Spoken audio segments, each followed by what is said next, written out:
All right, thank you for joining us this morning for the Oregon State Board of Ag meeting. Today is Thursday, September 4th, 2025. I'm Elin Miller, Chair of the Board. This meeting is now officially called to order.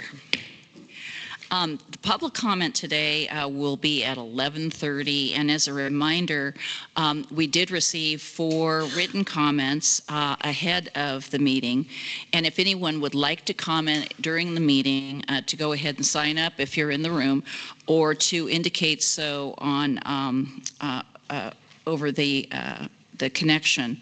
And please, if you make a request, please in the chat state your name and that you're interested in making that comment.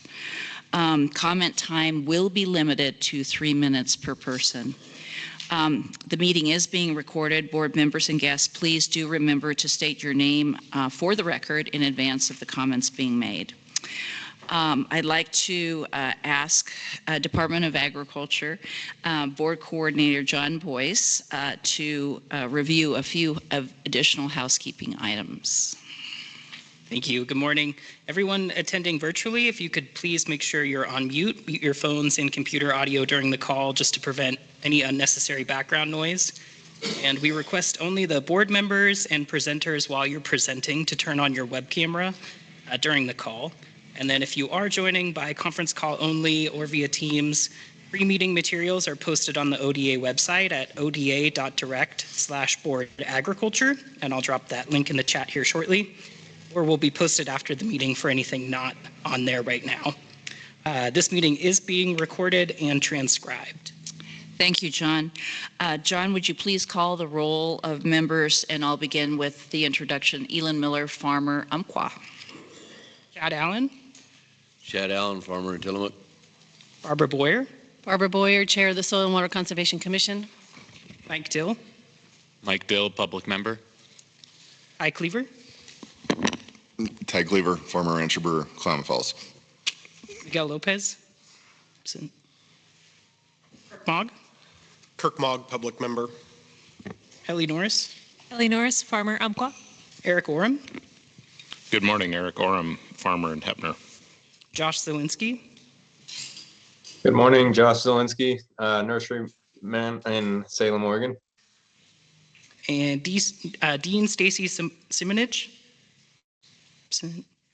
And Director Lisa Sharpolo Hansen.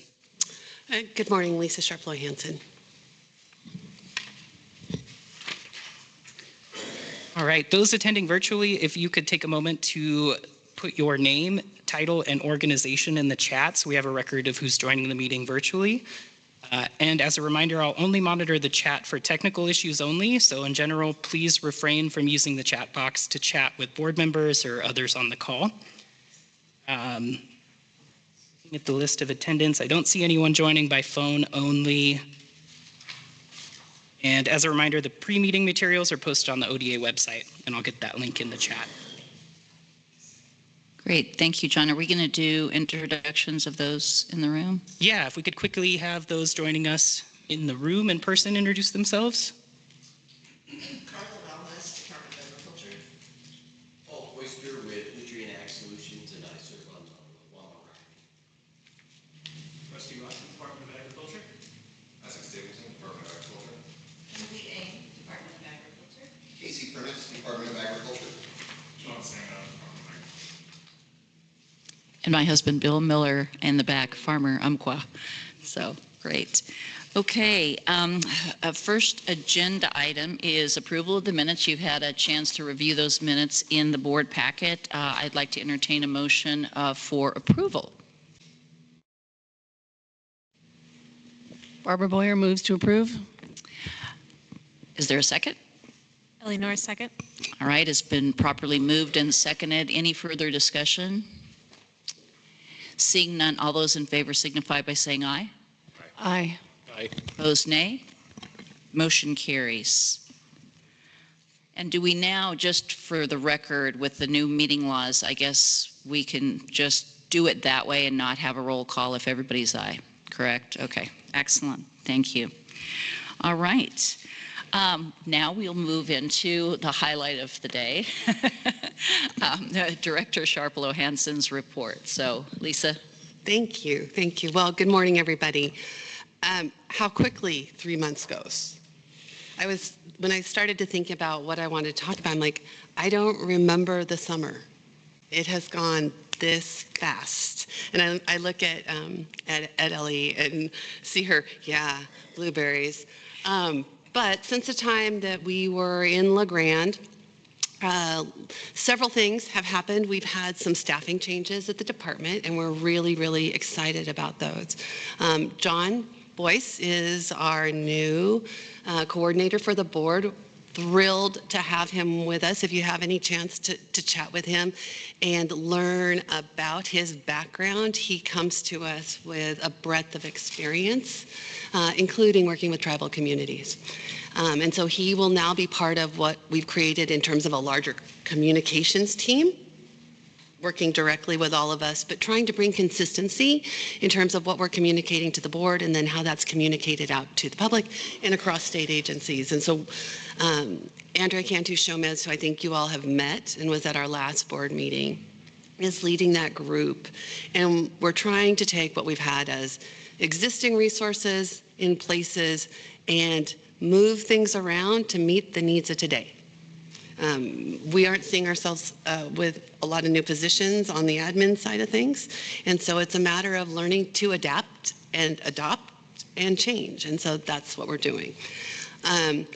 I will have a new executive assistant in about 2 weeks. Laura Passage, who came on about a year ago. This sounds like I run through executive assistants quickly. This is the third one since I've been a director. That has changed out, but I feel like I've had just really great people with tremendous skills that have promoted. And that's what's happened with Laura. Laura has promoted into a position in comms, and she'll be doing our web work. She's going to be working on developing an intranet for the agency. We are woefully behind in terms of having tracking places for information agency-wide to staff, such as a single place for policies to find them. They're spread amongst a lot of different places. Some of it's COVID hangover that just didn't ever get caught up, and it's time for us to catch that up. And we're finding more and more with staff, there's a real desire just for more communication, more reassurance, and we see that as being one of the tools to help us push information out, not only through emails, but another place where they can choose to go to when they need to. So we're excited to have Laura in that position. I'm sad to see her go. That said, Charlotte Campbell will start with us in just a couple of weeks, and she comes to us with a very diverse background, actually coming out of a law firm. And so I'm really excited about the skills that she brings to help the director's office. Her tenor and tone, she's a very calming person. And she was absolutely delightful in the interview and getting to know her. And she's excited to move to Salem. And she really is looking to make a career in state government. And that's where she sees herself wanting to move to. For a lot of reasons. And so we're excited to bring her on board, and hopefully when we're in Hood River, maybe we can get her to that meeting and have the opportunity for you all to meet her.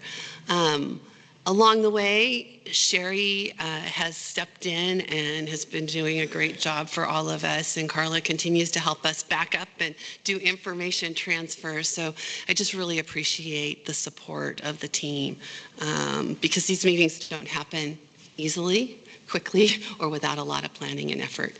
And so excited about those changes. I think July, probably, we met in June. July was a big travel month. I wasn't home very much. Lindsay and I attended the Western United States Department of Agriculture regional meeting in Montana. That was for about 4 days. From there, we got in vans and we had been invited to do a tour for economic development, state to state to Providence, relations into Canada. And we spent 3-4 days in vans touring up through Alberta. And it was one of the first times when I've really been able to do a mission where it was on farm, you know, with farmers, ranchers, looking at other operations, talking the need for a regional food system, the regional relations, the ability to move cattle and calves across the border at some of these border stations and not have them held up because of the stress and everything else that goes with it. A full conversation about how we complement each other in times where we have challenges. In terms of our agricultural production, I think it was last year there was a major grape failure in Canada, and they actually bought grapes from Oregon to help make their wine. We spent some time with potato farmers that were Frito-Lay producers, and really had a nice conversation about what they do, how they do it, how they've integrated in their farm and their agricultural practices. So if you get a chance to go look, just do You Betcha Frito-Lay, and one of the farmers has done this commercial, and it's hysterical. I mean, I will just tell you, it's absolutely hysterical. So worth spending the few minutes. Delightful people. And then we spent 2 days at the Calgary Stampede, which, you know, if you talk about, for me, was kind of one of those bucket list things. And we were behind the scenes. Along with meeting with people and experiencing the events and understanding the economic impact that has on the region, the cultural impacts of the Stampede and what it means to them. And then finally, we finished at what's called Olds College. And it was a completely agricultural college that has developed a variety of curriculum. So to deal with some of the on-farm needs in terms of technical, there was a technical track. There's a track for non-degree to help build up skills for people to help on farm. We visited a vertical grow facility in a container with lettuce. I mean, I can show you guys pictures later if you want to see them. That was, I mean, absolutely cool. But everything was targeted at the connection and the ties to the agricultural needs in that region, including some of the livestock research and other things. I mean, it was like a polytech, I think, is how I would explain it. A cross between, you know, a community college and a full university experience, but polytech, very targeted towards those technical skills. So it was a pretty amazing experience, and I check it off as one of the big ones that I really, really enjoyed the opportunity, and to say there's so much commonality. And the message across every time we met with groups of farmers was, we need each other. And that was to work through some of the trade tensions, to say, okay, we know there's lots going on, but we have to maintain the relationships because we rely on each other for our regional food systems for processing. It was July. California State Fair fell in there somewhere with my family. And then August kind of went like that, focusing on a lot of internal business. So that gives you just, it's been a really, really busy time, and I think I've probably spent more time out of the office than I've spent in the last 3 months. We're going to talk to you about budget in the next presentation, so I'll hold my comments around budget there, other than to say we had a tremendous team at ODA that worked this legislative session, and really one of the smoothest legislative sessions I remember in my history in state government, and some tremendous accomplishments. And so we'll go through that a little bit. I think looking forward, a couple of things I wanted to touch on. We had initially had a presentation, and we had talked about it on farm stand rulemaking at DLCD. We pulled that back when the governor's office put a pause on it for us to do some more work. So ODA and DLCD are working side by side right now to try and address some of the issues that can be addressed in rules, and really kind of relooking the scope of of what's there under consideration and what can be done administratively and what might need to be done legislatively to work through the concerns that are out there. The one thing that I've really learned in this and have a new appreciation for, and I tell everybody I know only this much, just enough to be dangerous, it's pretty complicated in terms of the permitting for agritourism and how agritourism works and who needs a permit. There are a lot of people that don't. When you need a permit, and then what you need to do to add on or not to the permit for different types of activities. Last Thursday, I think it was Thursday, Lindsay and I toured with Director Bateman and some of her staff, Topaz Farms on Southeast Island, and really had a vibrant conversation with them about what they do, how they do it, why they do it, how they're committed to doing it, and the economics of what they're doing. And one of the things that really hit home with me from a farm stand perspective, like in years past, a farm stand, people would come to buy lots of berries to go home, make jam, do whatever.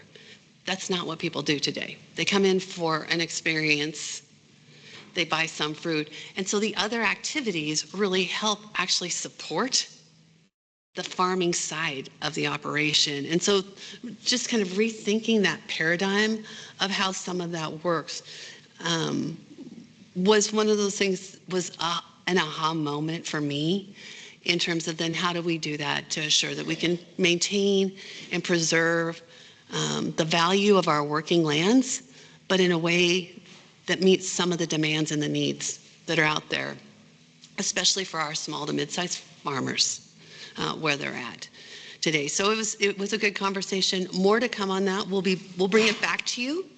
I think in December, I'm hoping would be the timeline to maybe talk about it again.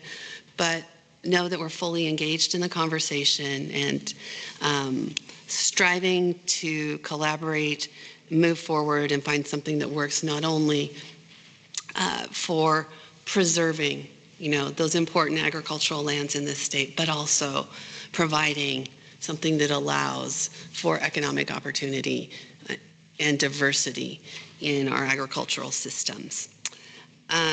Looking ahead, the governor is doing her first mission overseas, October 23rd to October 30th, Korea and Japan.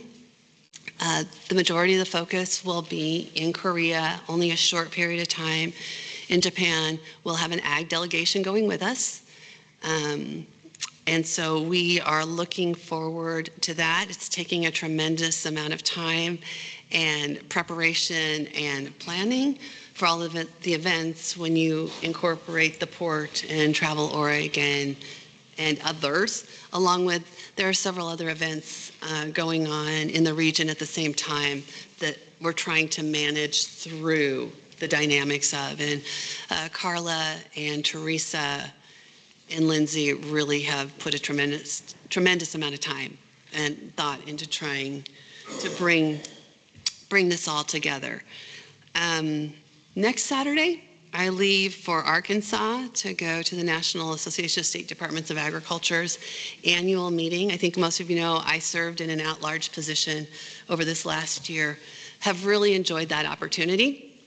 It was a one-year opportunity, so there'll be a change in some of the board makeup and things moving on. I think there are other places and opportunities, though, for us in Oregon at ODA to stay very engaged with NASDA, because the one thing that we all have talked about in the exec team and learned from this one-year experience, the policy opportunities for Oregon to weigh in and shape and draw back to what helps the diversity of our state are tremendous. And so we need to continue to use that and leverage the opportunities that are there with NASDA and stay fully engaged, because there's just a lot going on at the federal level.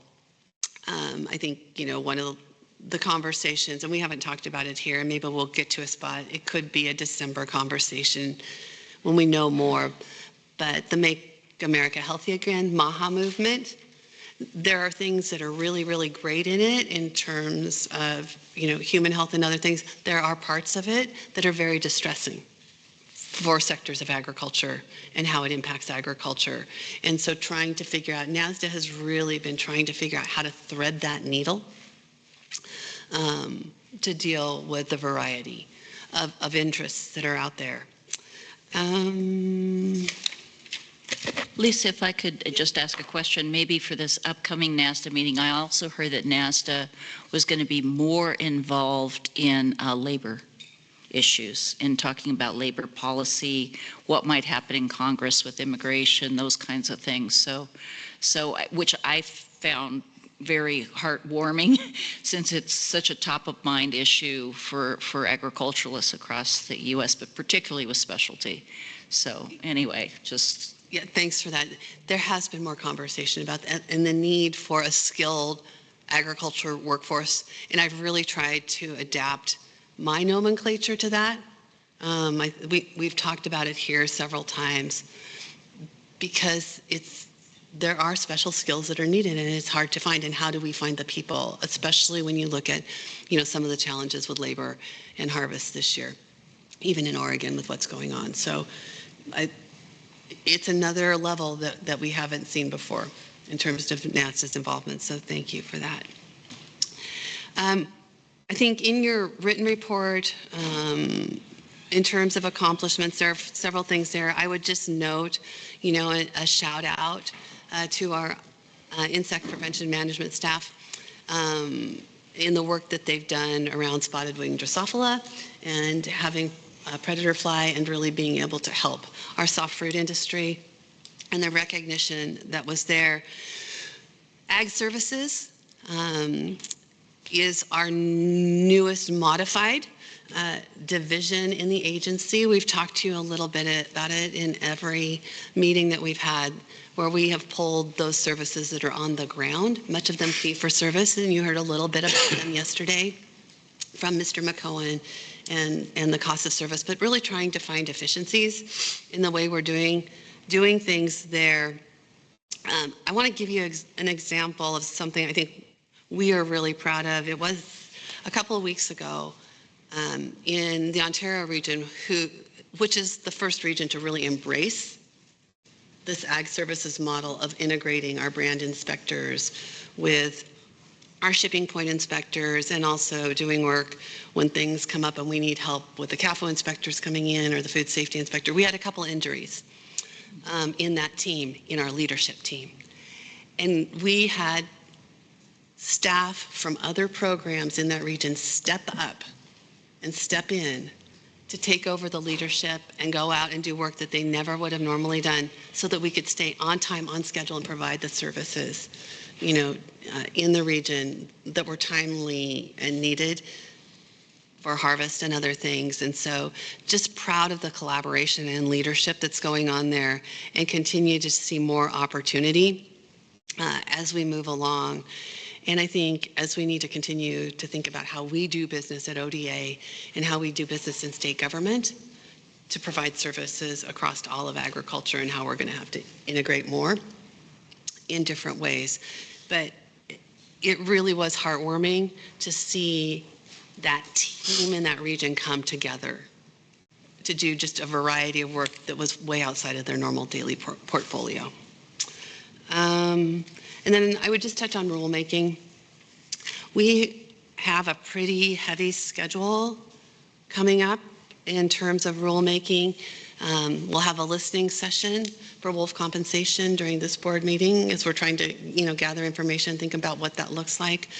We will be later this year, early next year, re-looking the Central Oregon Control District for rapeseed. We looked at that a couple of years ago. We had the Willamette Valley, call it the canola work group, last fall, hoping to find a statewide solution. It really didn't have a statewide solution come out of it. And so we're committed to going back and revisiting it and trying to find a path forward for those Central Oregon counties where there's a need for some alternative cropping, but also a need to continue to protect some of our specialty seed industry and other things. And so that is on the horizon. And I anticipate, although it seems like it should be simple, it was complicated the first time. It will be complicated again in terms of just trying to balance the interests of the diverse agricultural needs in the region. We also have an action. We haven't had to take action in our seed program for some time, but we have action with a seed company in the Willamette Valley. Many of you know we set the price through a bargaining association for some varieties, ryegrass, right? Help me, am I right? Yep. And it sets a base price for the season. We have a company that chose not to pay that set price that came out in an order from the agency.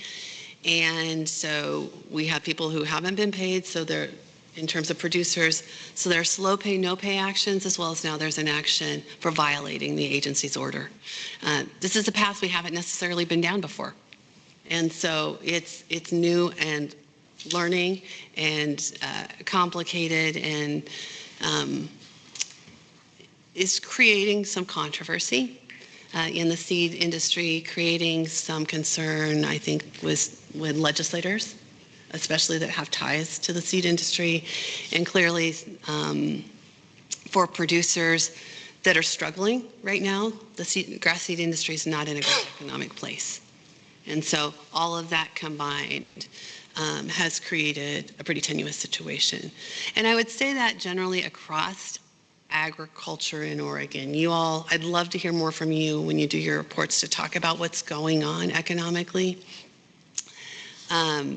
But by all intents and purposes, it looks like 25 is going to be a really tough year again in ag lands, in terms of the cost of production, in terms of what commodity prices are, et cetera, along with, you add, the environmental challenges that are out there. And we've been trying to have some more of those conversations too, to talk about it in other public forums and acknowledge it, because there's some places there's opportunity, I think, as we look towards the good news.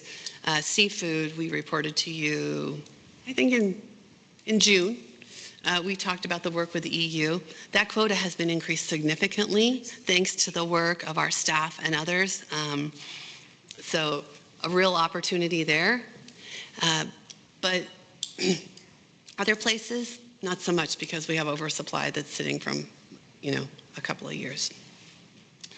I think I will stop there. That gives you a little look back, a little look forward, and kind of where we're at. And I don't know, Lindsay, Jonathan, did I miss anything? Or did I capture all the big ones? Lindsay's shaking her head. I captured all the big ones. Jonathan? And then you guys can talk about budget, and we'll talk about the landscape around budget in that presentation. So I'm happy to answer any questions. Well, thank you, Lisa. Excellent report. And in reading through, because we have obviously the program reports as part of this versus we used to do those at the end. So I do have a program report, actually kind of almost call out and question, and this would be probably for Rusty. Lab services, that we had developed a unique method and protocol for, and I won't even attempt to pronounce, I'll just call it Vibrio, because I don't know how to pronounce the second name in this, that actually Washington and California are going to use our services. Could you elaborate on that? And I'm obviously, as a kind of entrepreneur, are we going to get paid for it and that kind of stuff? So anyway.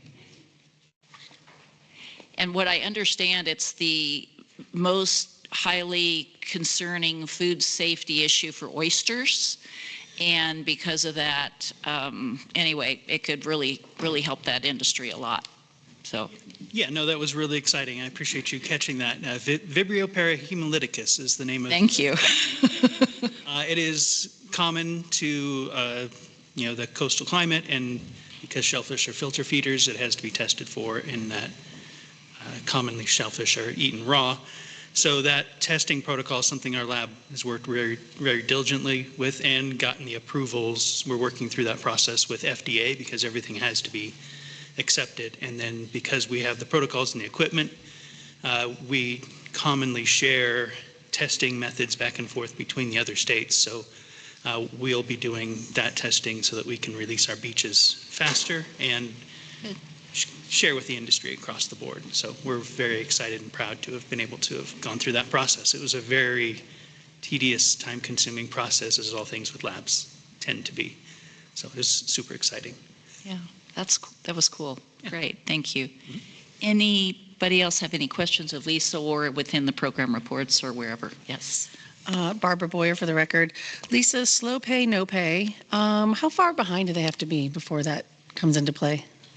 I'm going to have Lindsay come up and talk about it. She and Casey are the experts now.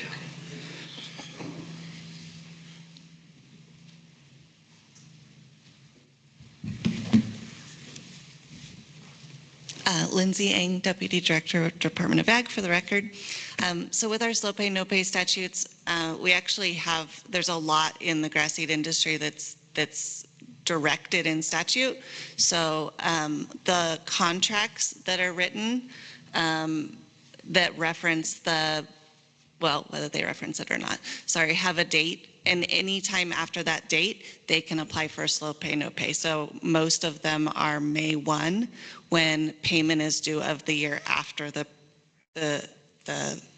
crop year. And so anytime after that date, the grower can apply to the department to investigate a slow pay, no pay claim. And is there a deadline to apply also? There is not a deadline to apply. And we continue to get some from last year still.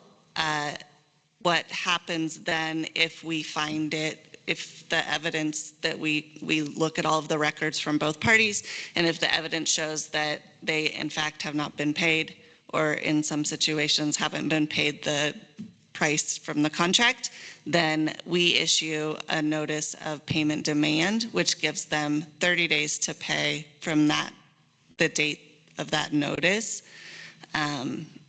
And there's also in the law some provisions around interest. So they have to pay, interest from the date that it was originally due, included with that. Any penalties on top of that? The interest is the only penalty that there is. I think, as Lisa referred to, we're finding in this situation generally when we've used this in the past, it's been more of a situation where we've had a financial difficulty that the dealer's in. So generally they've been out of business. Either they resolve it when they get a notice from us, sometimes even before they get a notice from us, or we've been in the situation where the dealer's out of business. So I think this year we're finding more that, it's a contested case process, so they can contest it and we have to go to a hearing before that notice becomes final. And so that causes a bit more delay, certainly for those growers that are waiting. Thank you. Great, thanks. Any other questions of the board for Lisa? I would just add to Lindsay's comment about it being a contested case and using the Administrative Procedures Act. It really does lengthen it, which creates even more frustration for those growers and those impacted parties. All right. Well, we're a titch bit ahead of time, which is great. Let's go ahead and move into the ODA budget and legislative update. And I call up Jonathan and Lindsay, and I believe Adam is joining us virtually. So we'll turn it over to you all. And by the way, congratulations. This was a lot of work and it was a big year for us. So.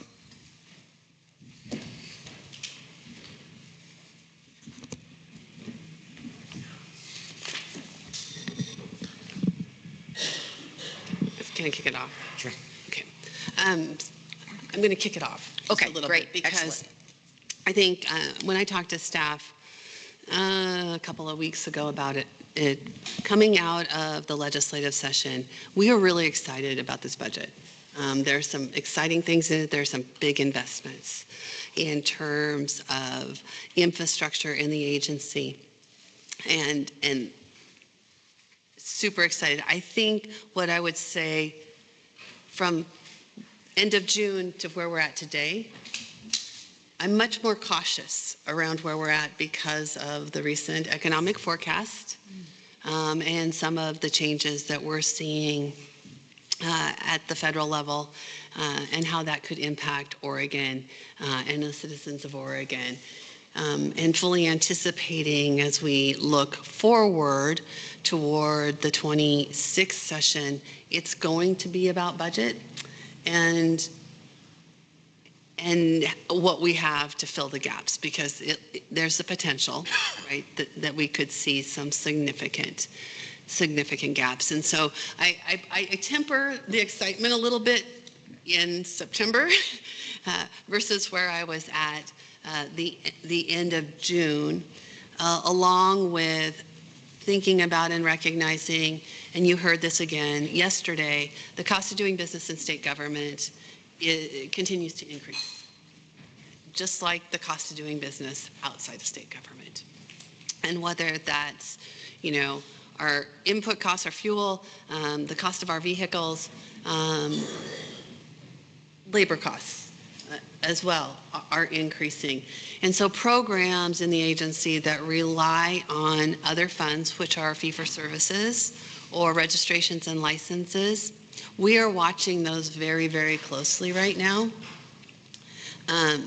because as you see your costs increase, but maybe your revenues aren't, we have concern about maintaining those fund balances and recognizing that it may not be the best time in terms of just talking about fee increases out to our users as well. And so there are a lot of additional tensions, I think, that we've been really working through. And I see Adam's smiling.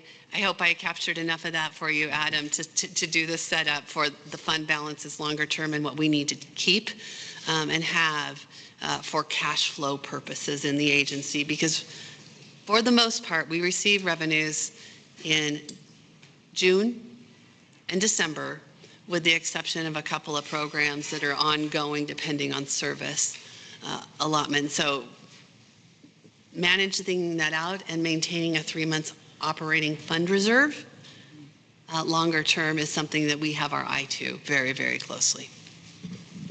Just a quick question, 3-month fund reserve, is that required? It's part of the budgeting process. That's something I never knew. You don't want us to go, we need to have the money to be able No, to. no, understand, but I didn't know there was okay. Thank you.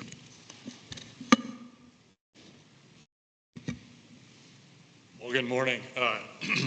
Chair Miller, Director Sharpla Hanson, members of the board, Jonathan Sandow, Deputy Director at the Oregon Department of Agriculture. We're gonna kind of run through this. I'll do some big setups of each pieces, and then Adam and Lindsay, we'll fill in kind of as a team here, going through kind of each little stage here. We're gonna talk about the budget process first, and then we can take obviously interrupt and take questions as we go along. Kind of go into like the policy side of what came out of the 25 session. I'll touch a little bit about the special session that's going on right now, even though we don't have a direct role. I know it's of interest to a lot of folks. And then kind of tee up the short session and really kind of both the policy side, but then I think the budget considerations that are going to be very active and alive in the short session. And so on tab 4 in these nice books of yours is kind of where we're going to run through. And the front page there, we're not going to read it front by front, but it kind of gives a good kind of baseline overview of the different fund types that the state has to allocate. I would say ODA, we're an agency that interacts with all 4 fund types, which is not very common within state state agencies, but we do have all of those fund types, which is general fund, lottery funds, other funds, and then federal funds. And so we get to experience and interact with the dynamics of all four, and the pressures and the considerations that come with those. And so in the 25 session, is the long sessions we've talked about a lot is around state budgeting. Every 2 years we get to balance our budgets, and the kind of that next page, the big green page, and I'll pause and just say one, Laura did a great job kind of formatting all of this, and so hopefully it's in a good way that we're able to present the information in a concise and meaningful way. To Lisa's point, we have a good budget, right? Our current budget is a good budget, and we are the kind of those mix around fund types. We are about 59% other funds, right? And so that means the lion's share of our agency is done through fees, fee for services, license, those types of things. And that is a huge chunk of it. The next big chunk is general fund, which sits about 24%.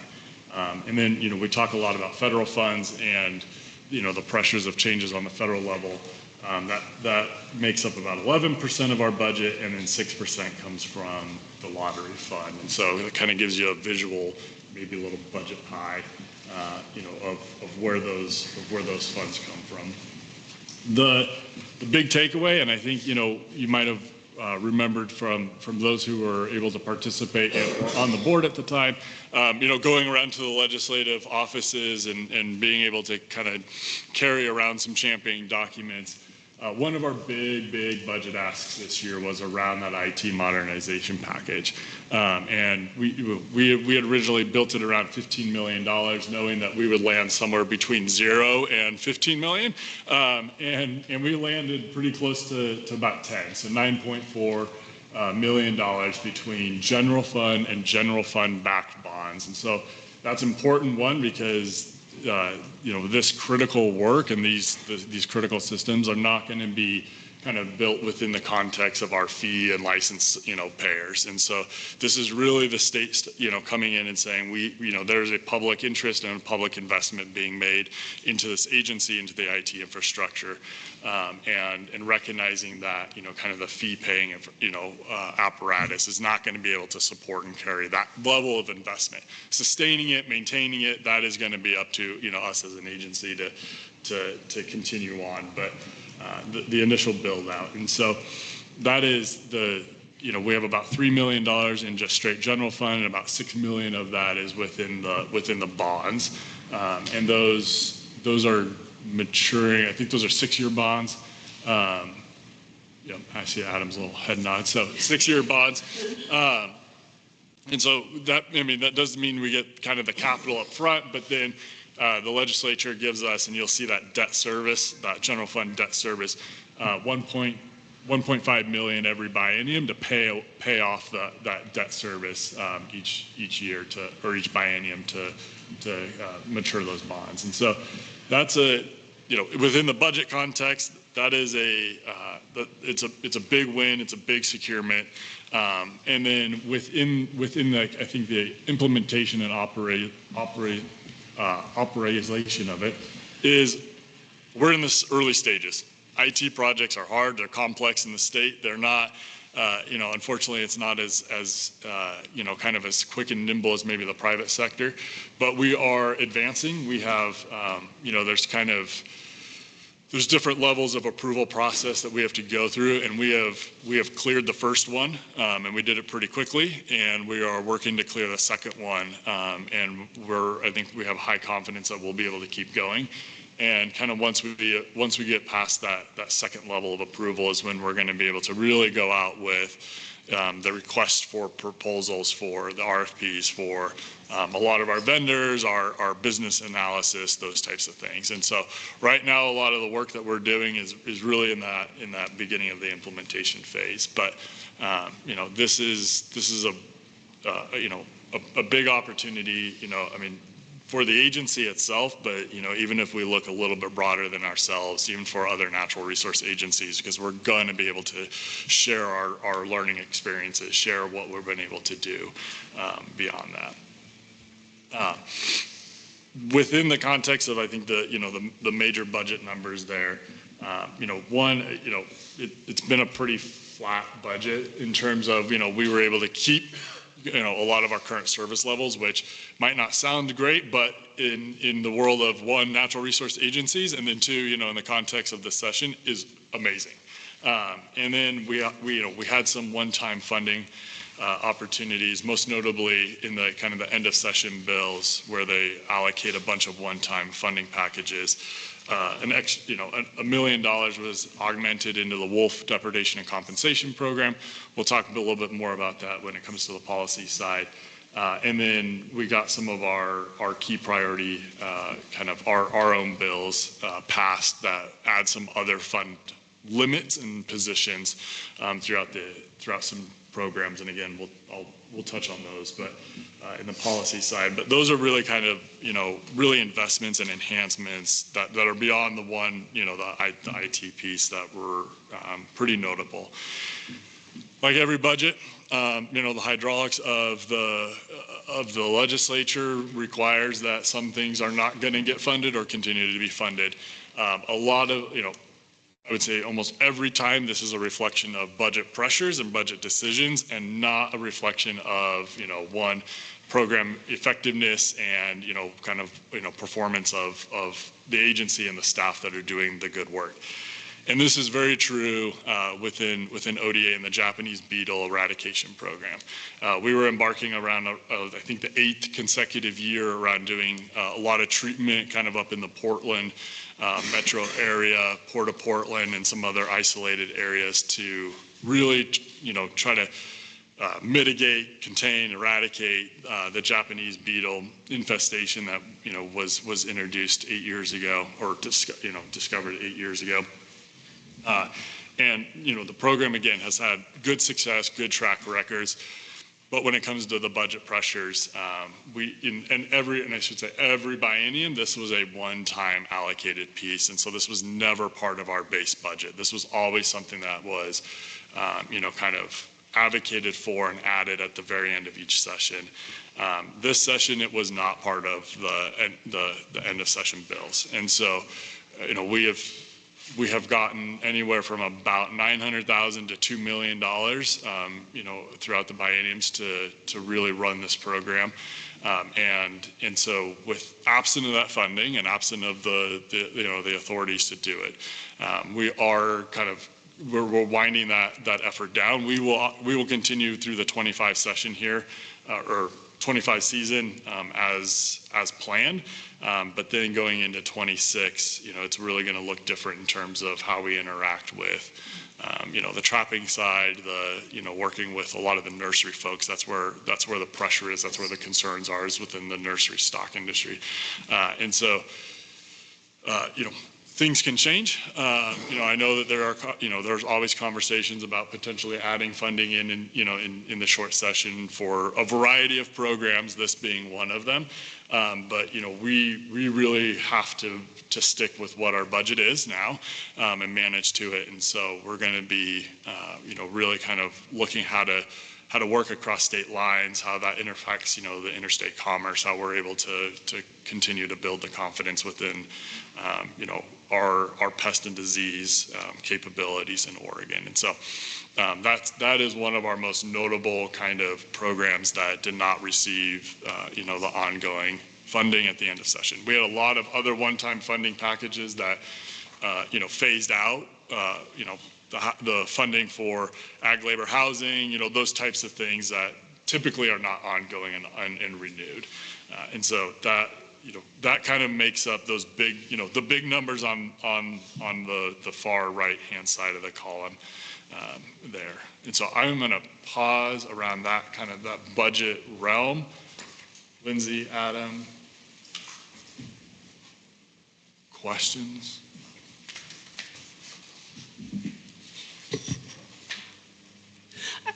I'm going to just add. Director Hanson. Yeah, thank you. Add Budget realm, the other things, just to remember, we had several statutory fee increases that were added. Our food safety program, our pesticide program. And then there was also a change, and you heard a lot about brand inspection last night.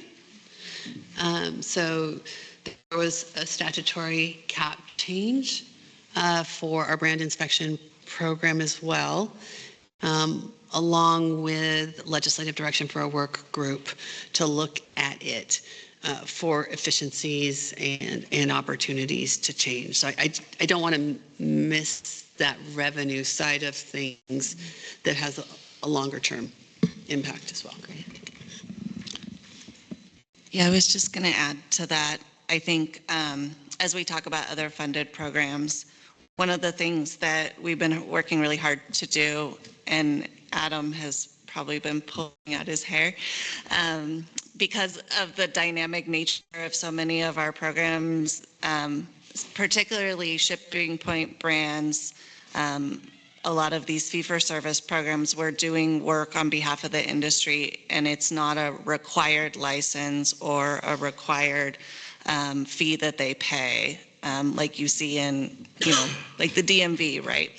And so a lot of times the trajectory of the ag industry, we kind of follow that. And so it can be very up and down and very difficult to budget around it. So Jonathan mentioned limitation, and that's kind of in the other fund world how we manage is the legislature gives us a limitation of this many positions based on an estimate of revenue.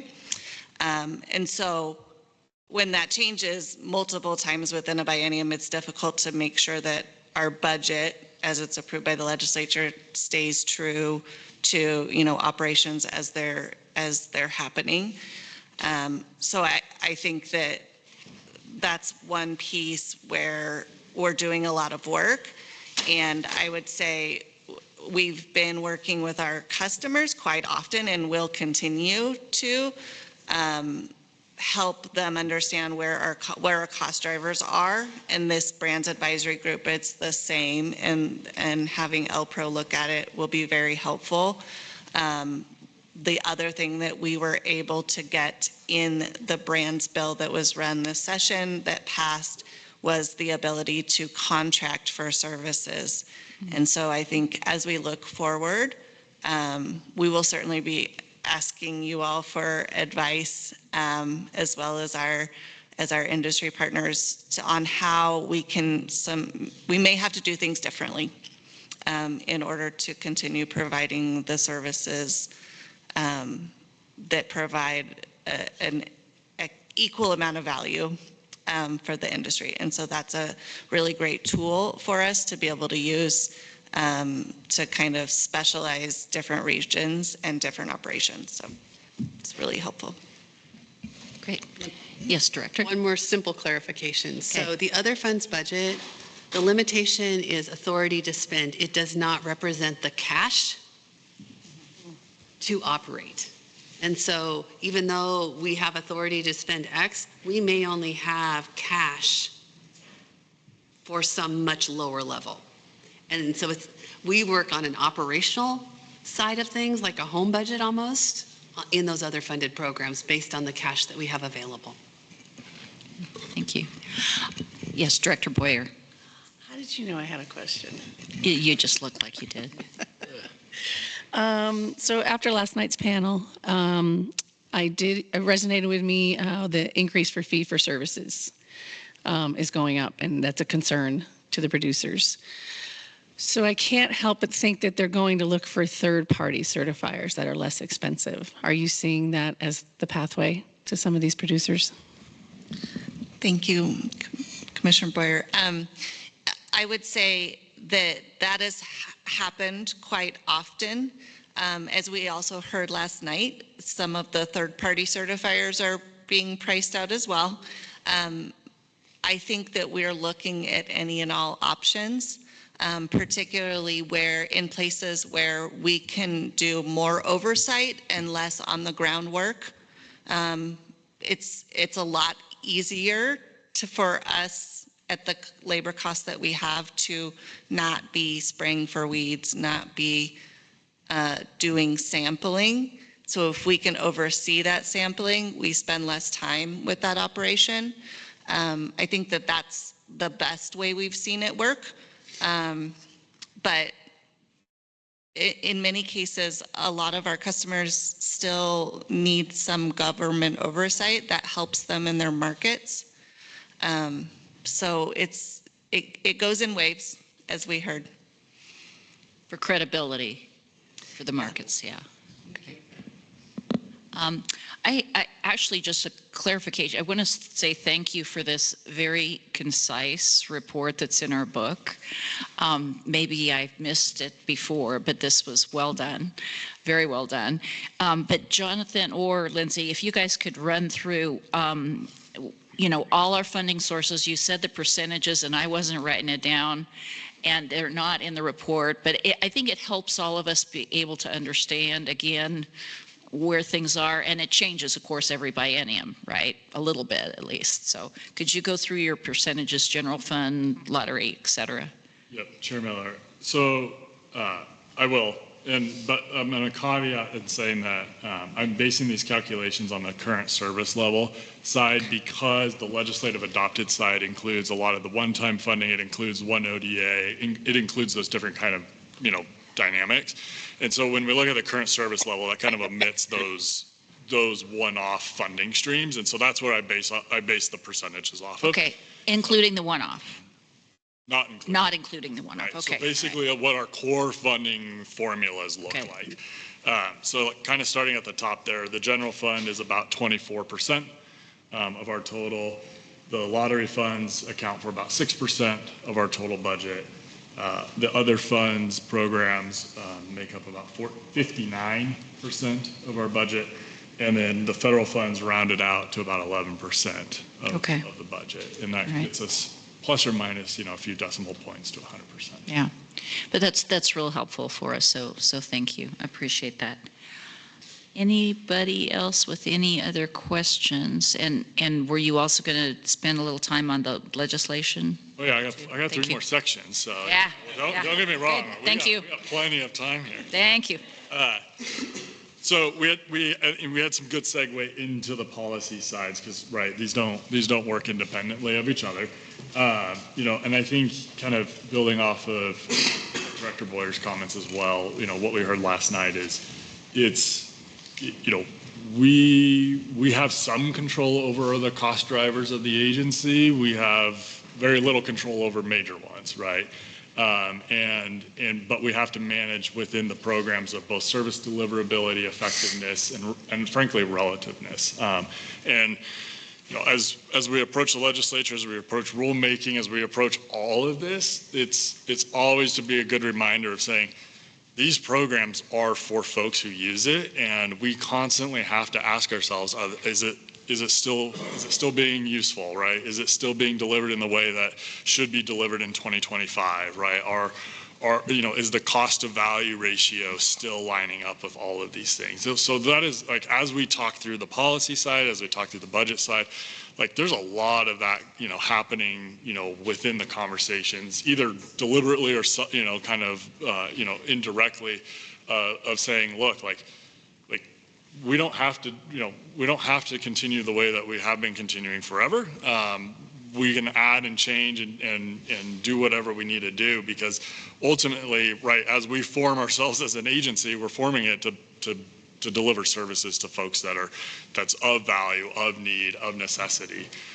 And so, kind of as we go through that, a lot of those questions, a lot of those, pieces are always at the forefront of what we're doing.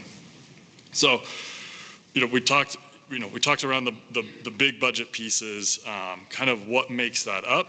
To Director Sharplow-Hanson's earlier comments, we had 6 bills that we ran as an agency in 25.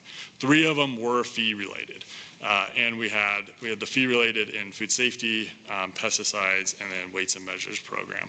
I'll say that these ones are not kind of an automatic fee establishment. They all raised either caps or percentages that we can raise fees up to as we are managing to all those different budget pressures, needs, programmatic needs. And so, we have, we got a lot of our statutory pieces raised and increased, and so we can manage that. I think the one example, around the pesticide program is, our statutory cap was $400 per product. So every pesticide product that is registered in Oregon, it's $400. That was the old statutory cap. We went up to $550. It's $150 per product registration fee increase. The last time we did a $150 jump was in 2015. So it took us 10 years to raise that, $150 product. And so, we don't know how long it will last, but that's kind of how it works, right? So we raise the statutory cap, we manage it through rulemaking, and we go forward. All three of those fee bills passed. They're all kind of considered now part of our bigger budget. Our three policy bills, I'm not going to go through them in length, but the three policy bills that we were able to pass was state meat inspection products. We had a little disagreement with USDA around the definition of meat, and so we went back and deliberately cited the Poultry Inspection Act so we could do poultry. We added civil penalty authority to our animal health statutes. Before it was all criminal, and so we were able to add a civil penalty authority to be, I think as Senator Mike McLean told us, a much more kinder and gentler ODA, which was nice, coming from Senator Mike McLean. And then one around the federal level of the soil enhancement, the labeling requirements for soil amendments changed on the kind of the federal governing level through APCO, and so we needed to change our statutes to align to that. Those were them. And then kind of both as Lindsay and Lisa were talking about, we kind of adopted a seventh bill as we went along, and that was 1019, the brands inspection program, which raised both the statutory fee cap, set the statutory fee cap for that one, and then added some of the self-certification process and the different mechanisms, that contract for service mechanisms that we're going to be able to look at inside the program, with the addition of a study to look at how are other states doing it, how do the funding models work, all those types of pieces, and that's going to be done through the Legislative Research Policy Office, LPRO, and is expected to be, or will be delivered kind of in December of this year, ahead of the short session of 26. There's kind of two more bills, one being the wolf depredation bill is for a couple years, couple sessions now, there have been many attempts to try to reconfigure the wolf depredation compensation program, which ODA administers. I'm not going to go into this in detail today because we're going to have a full separate presentation on it tomorrow. But this is why we're having the presentation on it tomorrow. It's because Senate Bill 777 got passed, and we are implementing it. And I think, just as a general preview for that is, we are moving quickly on that rulemaking because we are going to be opening those grant cycles in about February of 26, and so we've got to go through the full rulemaking process ahead of that time, and so that's why it's kind of a bigger push to get that one implemented quickly. But again, we will talk about that more in detail. There are other policy bills here that we listed, and then I realized as I was looking through it, I omitted kind of a significant one, and that was Senate Bill 1154, big groundwater policy bill that consumed a lot of our time. I think post-session I kind of just try to block certain things out of my mind, I guess. But Senate Bill 1154 was a significant groundwater policy bill, and we'll hear a little bit more about what's happening in that space, but that bill really, was a process kind of improvement bill when it comes to how agencies respond to groundwater contaminations across the state. And I think, kind of the Cliff Note version of what it does is, to borrow from Representative Owen's analogies is really develop kind of a stoplight, process on how we respond. And that's, you have the green light, that's everything's good to go, and then, we kind of always jump to a red light of heavy regulation and enforcement. And so we created this kind of yellow light space where agencies are now kind of directed to do a lot more voluntary efforts, a lot more kind of agency collaboration when groundwater contaminants and groundwater levels are getting an elevated detection. And so to try to mitigate from going into that that quote unquote red light zone, and or have a longer runway and expectation setting if we have if we are going to get there. And so Senate Bill 1154 is a significant bill. A lot of what how we're going to interact with that it comes in the form of what we're doing through the LBGWMA rulemaking. And so, it's going to be a pretty complementary approach to how we're developing it. A lot of what shaped that bill also came from lessons learned from the LBGWMA and the interagency collaboration and pieces of that. And so that's just a really quick Cliff Note version of 1154. I think a lot of it's going to kind of be not self-explanatory, but like it's going to be developed through our LBGWMA rulemaking, because we don't have to adopt statewide rules right now, right? It is going to be a one-off kind of situation as we get there for implementation. Rulemaking, these policy bills, right, are the legal frameworks. They tell us what to do. The rulemaking is how we implement. And I would, while we are doing a lot of rulemaking, Director Sharple-Hansen mentioned that the Wolf and then I think the Brands programs are going to be the two biggest rulemakings that we're doing right now, right after session. All the other ones, they will require, all of those other bills do require some sort of level of like rule adoption, rule correction, those types of things. But the big significant ones that we're engaging with right now around 1019 Brands and 777 for wolves. Great. Thank you. Director Boyer. Senate Bill 832, is that going to increase, the department need increased resources for that? Chair Miller, Director Barber. No, it's not a revenue-making stream of civil penalties. It really is it's an administrative mechanism, so we're not going the criminal route when we're trying to get paperwork and those kinds of things. No, I would definitely support it, but I just didn't know if it was going to add, if you needed additional resources. Yeah, good. Any other questions? All right. So we'll move quickly. Yeah. One, I think wanted to touch on special session, because I know it's of interest to folks. Special session started on the 29th. If folks are up to speed with all the news, you'll know that it's likely now going to go until September 17th, and that is because the Senate is holding a vote until one of their members kind of recovers from a health-related absence. And so, but within that, I think the big pillars there, are the gas tax, the vehicle registration fees, payroll tax, and then some of the EV requirements to really help fund, ODOT and make up the $350 million kind of deficit around what they're looking at. Again, we're not involved in that special session, but I know that folks are interested in it.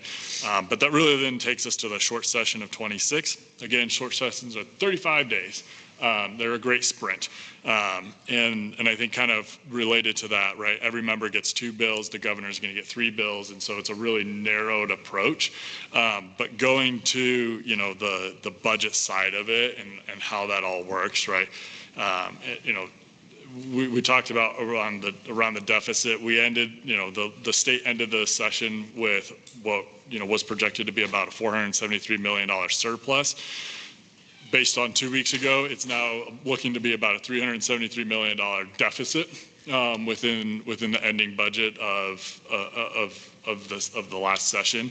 And really, there's really 2 big options. There's a lot of other smaller nuances, but it's really we reduce the state expenditures to match that, or decoupling from the federal tax code, which changes those dynamics. And so, I think in 26 we're going to have a lot of those conversations about which one or both, and kind of how that all plays together. And so, as we're looking at, we're optimistic.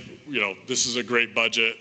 That's a very real number, though. $373 million is not a short hole to make up across the enterprise, and so it will have impacts. We can be certain of that, but what those are, what the instructions are, remain unclear at this moment.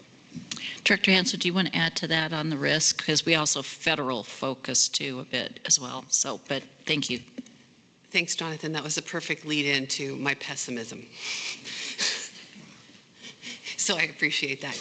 I think one of the things I need all of you to take away from this conversation today, this budget is a great budget. That said, there is risk, and there's significant risk out there given what happens in the general fund realm, right? And the shortfalls. On the federal fund side, we've been very fortunate at ODA so far in terms of the impacts of some of the changes in terms of federal funding and other programs. That said, we've been feeling it for some time with programs like our insect pest prevention and management program, where our USDA dollars that pay for much of that survey and trapping work are not keeping up with the cost of doing business with us. And so either we do less, or in some cases we've turned away dollars because it doesn't pay for what it takes to do the work. So federal funding, not only with the changes in USDA programs and other things, I think have risk. Federal funding, in terms of covering the costs of the work that they would like us to do on contract, has risk. I think there's the same types of risk when you talk about food safety inspections, whether those be contract inspections for FDA, whether that be around additional FSMA implementation, et cetera. At NASDA, we've talked a lot about, the states doing more work for FDA. Well, that's great if it covers the cost, or if they choose to accept equivalence in terms of what we're doing versus some of the programs that they have. Because some of the programs that they have, and we have implemented them, and then we've walked away from them at ODA because of cost, don't match up. So I see risk in that federal funds number, just like I see the same risk in our other funds legislatively adopted. That is a cap. We don't know that we have the cash to fill it up.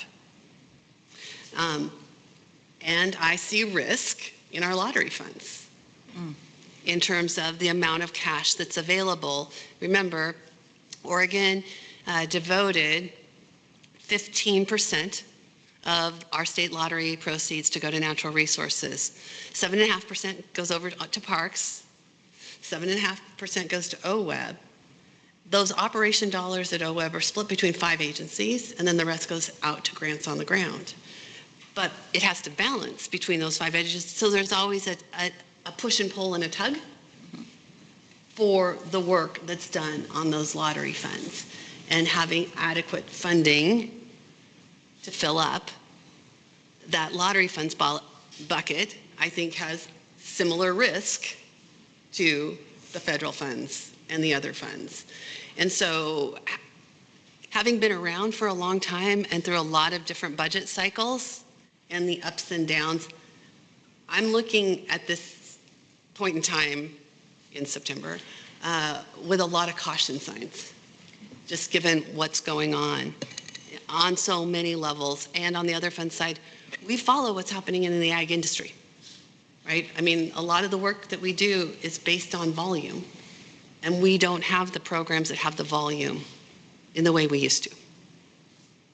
So just a warning of caution, I think, looking forward in realism in what could be coming at us. And, Adam's been very quiet, but Adam was the agency's budget analyst, and I think he has been raising the flag to me on a pretty regular basis as we look at how do we manage the funds across, with a lot of caution signs as well. And so, Adam, I don't know if you want to add any words of wisdom from your previous life to any of those comments. Chair Miller, Director Sharplow Hanson, members of the board, I really appreciate it. Not a whole lot of words of wisdom to add, just additional words of caution. To again the point, the budget is strong. However, the budget would otherwise reflect revenues also being strong, and so to Director Sharplow Hanson's previous comment, the way we get our money in is largely in May and in December.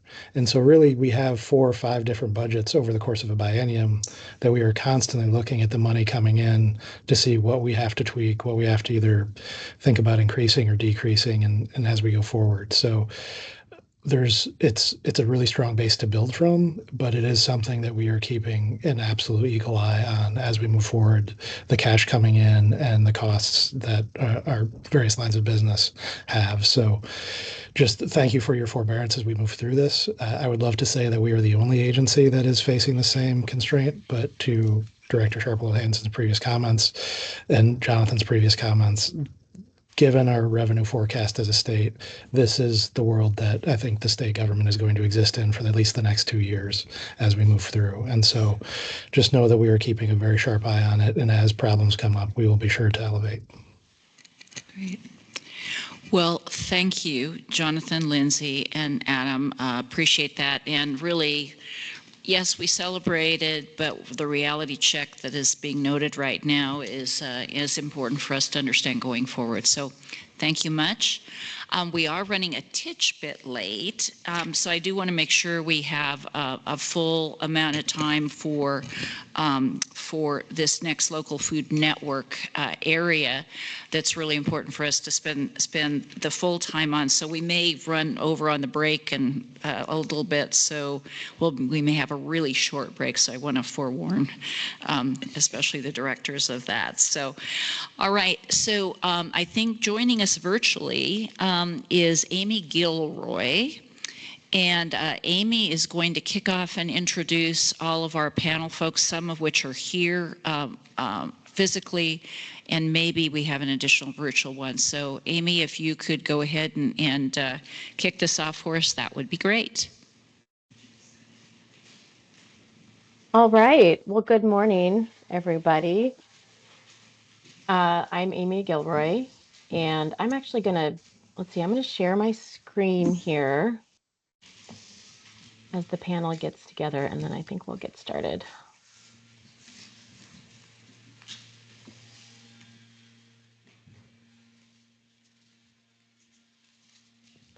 Oh, let's see.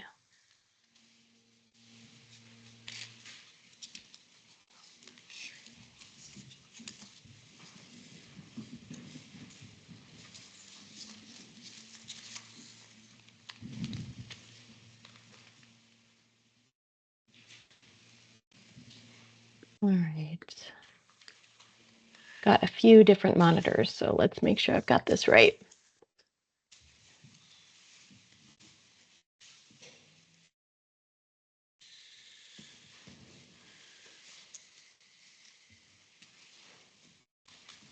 Looks good here. Okay. Great. So good morning, Chair Miller, members of the board, and Director Sharplow Hanson. I'm Amy Gilroy. I'm one of the trade managers on the economic development team at the ODA, and I oversee the farm to school program at the agency. I also support initiatives to help producers and food businesses expand into local and domestic markets. I apologize I can't be there in person today, but I'm excited to be facilitating a panel this morning. So you can hear more about how these organizations here are working in the Klamath Basin to improve the local farm and food economy.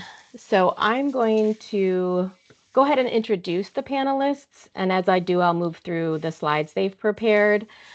So as I say your name, panelists, since I can't see you. If you wouldn't mind just introducing or just giving a wave or hello when you hear your name so the board knows who you are. So first, I'd like to introduce Delaney Ride. And Delaney is the program coordinator at the Klamath Grown Food Hub. And she's also our regional contact for local school food procurement in the area. So we've done a lot of investing in regions to identify partners that can serve as connectors between school purchasers and food producers. So Delaney serves in that capacity. The food hub that she helps manage aggregates and distributes local foods to retail and wholesale customers such as schools. And they do that via the Klamath Grown online market, which she's going to tell you more about today. Tanya Henderson is the Director of Food, Nutrition, and Diabetes at Sky Lakes Medical Center. Sky Lakes is the only hospital in the 10,000 square mile area. Tanya sources local foods for hospital meal service programs, on-site stores, and a restaurant. And Sky Lakes is a regular customer as well of the Klamath Grown online marketplace. Katie Swanson is the owner of Sweet Union Farm. Katie grows produce and sells at the Klamath Falls Farmers Market and to restaurants and schools in the area. Sweet Union Farm also, some of you may be familiar with the ODA Farm to School Producer Equipment Grant. Katie was one of those grant recipients in 2022. And with those funds, she was able to update an existing building on her farm to install some cold storage to control temperatures and moistures for some of her crops and give her some shelf life extension for those crops to get those to schools. And then we have Susan. Whoops, I'm sorry, my slides are not moving very fast here. There's some pictures of Katie's farm. And I'll come back to these if people have questions. And then Susan Topham is the owner of Flying T Solaires Ranch, located near Sprague River, Oregon. They provide local grass-fed USDA certified beef in the Klamath Basin. And they're also one of the largest and longest established Solaire breeders in the United States. And then last but not least, we have Jennifer Detweiler. Jennifer is the Nutrition Services Supervisor at Klamath County School District. The district is one of one of few districts in the state that has funded a farm to school specialist and actually has an ongoing and running program that features local options on their school menus throughout the year, such as items like beef and lamb, squash, potatoes, and more. Also, what I think is really interesting and one of the things that we watch about this district is that they put out a local beef solicitation to establish ongoing local sourcing from ranchers in the region. We don't know of a lot of other districts doing that in the state, and we'd like to help replicate this and help make it more transparent how schools can put out these contracts with their local producers. So this is the panel today. I'm going to go ahead and we've got some discussions, questions. We decided that we would sort of popcorn around and just move through some questions that we've prepared. And then if the board has any questions, feel free to jump in. But one of the places that we really wanted to start, because I feel like a lot of this work can be sometimes invisible in communities, and knowing how these organizations work together, especially because local sourcing of food can be a little more challenging and sometimes very time consuming, as some of these panelists will probably speak to. But we're going to start with a question about what they feel like the benefits are to doing this work. So if anyone wants to start, feel free to jump in, or I will go ahead and call on folks.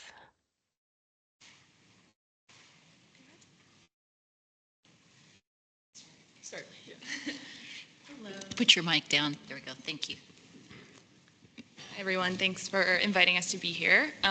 Just working for Klamath Grown Food Hub, I feel like it's a good place to start because I work with all of these lovely people here. And I know how hard it is to do all of their jobs, and finding a way to be the middleman for all of them to get food out to all of these places, schools, hospitals, from the farms is really essential in this community. I think that everybody's kind of doing their best in their position to just make their business successful. So having a food hub like Klamath Grown that can have employees that their main job is to aggregate this food and get it out to the people that need it is really important. And we hear every day from the community that are always learning about us that they just value and appreciate the ability to get local food so much from our online market and the different retail outlets we work with. And I think that living in a big ag community, it's really surprising how few people have access to the food that's grown here. And a lot of the farmers just don't have the time to make those connections happen. So just working with all of them collectively as a food hub and having people to establish those relationships is really important to get the food out to the community and improve the health of the people that live here. Because so much of our food is sent outside of Klamath Falls. So it's really beautiful to see that connection being made in the hospital, in the schools, right here in town.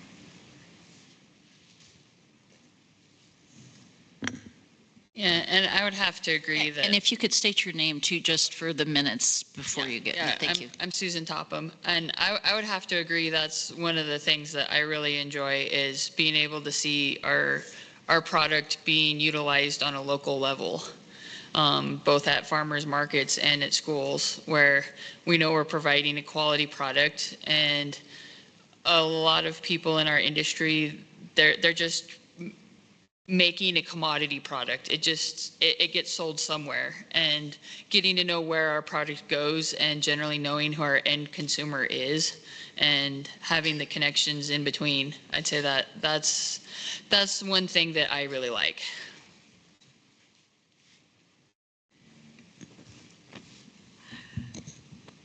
Microphone's not my friend. Jennifer Detweiler. Yeah, if we can see if it'll come down. Yeah, good deal. Thank you.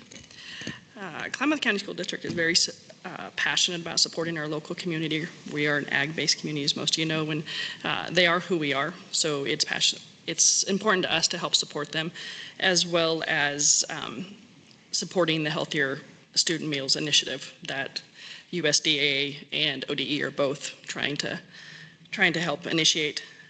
It's important for our kids. They get to see the farmers. We have meet the farmer events where our farmers and ranchers come in and meet the children, so they get to see and hear their stories, where their food comes from. And it's also, as Susan had pinpointed out, that it's nice for the farmers to come in and see the look on the children's face where they know where their food comes from and get to have those conversations with our students. Tanya Henderson. Microphones are not my friend either. As Amy said, at Sky Lakes we serve 10,000 square miles, so that includes some very, very rural places, as you guys know. And so one of the things that we're able to do is when patients are coming from those rural areas, there's always family that's coming with them, and so we have an opportunity to serve them some local foods from our bistro.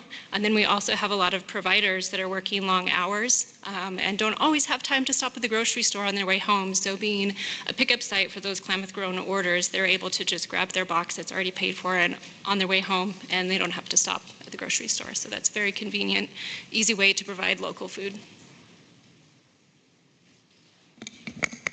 I'm Katie Swanson.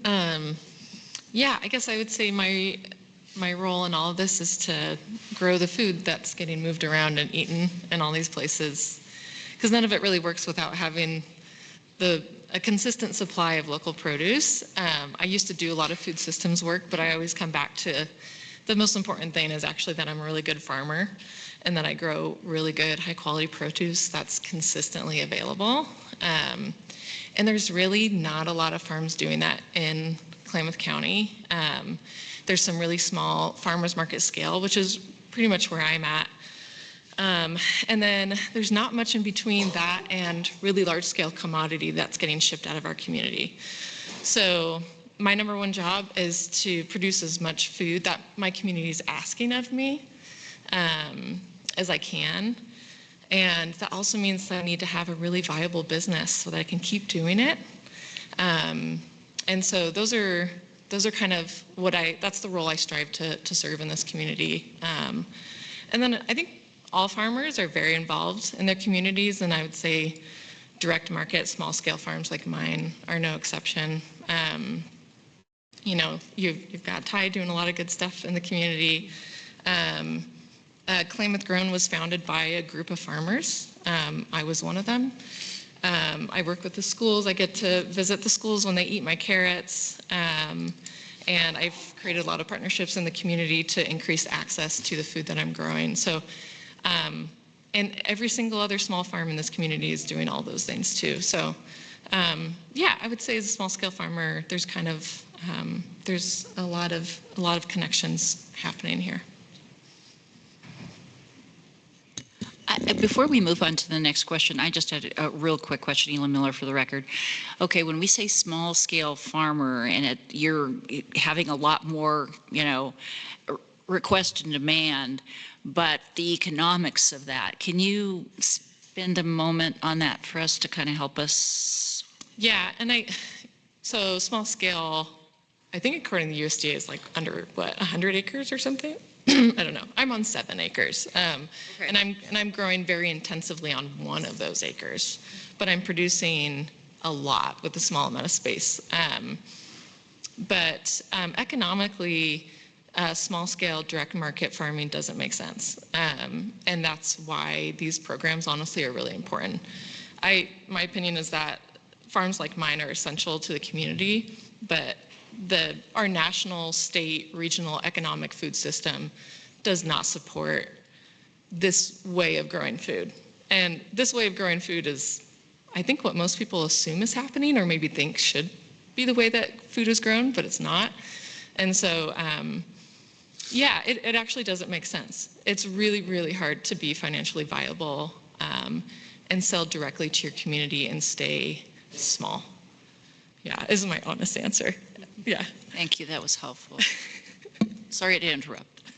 Katie, do you want to mention at all about like larger buyers, like schools and wholesale? Yeah, I would. Yeah, and I can get to that in another question. But I would say there's ways to make it economically viable, and a lot of that has to do with the work that these organizations are doing. But I don't want to like dominate too much, so We'll get into that. Yeah. Okay, good. Thank you.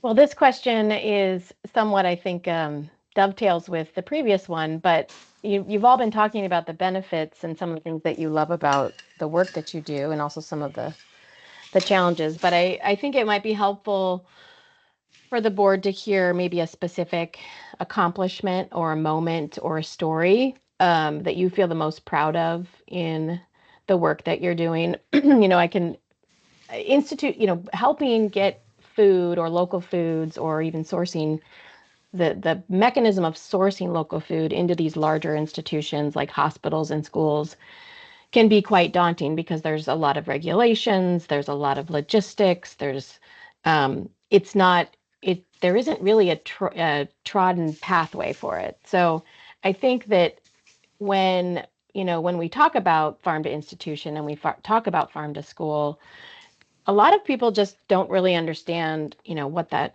really means or what it looks like behind the scenes. So if you could maybe talk about, you know, something that you feel like is an accomplishment of your work or something that you're really proud of in farm to institution, and maybe, you know, how that has maybe inspired you to keep doing the work that you're doing.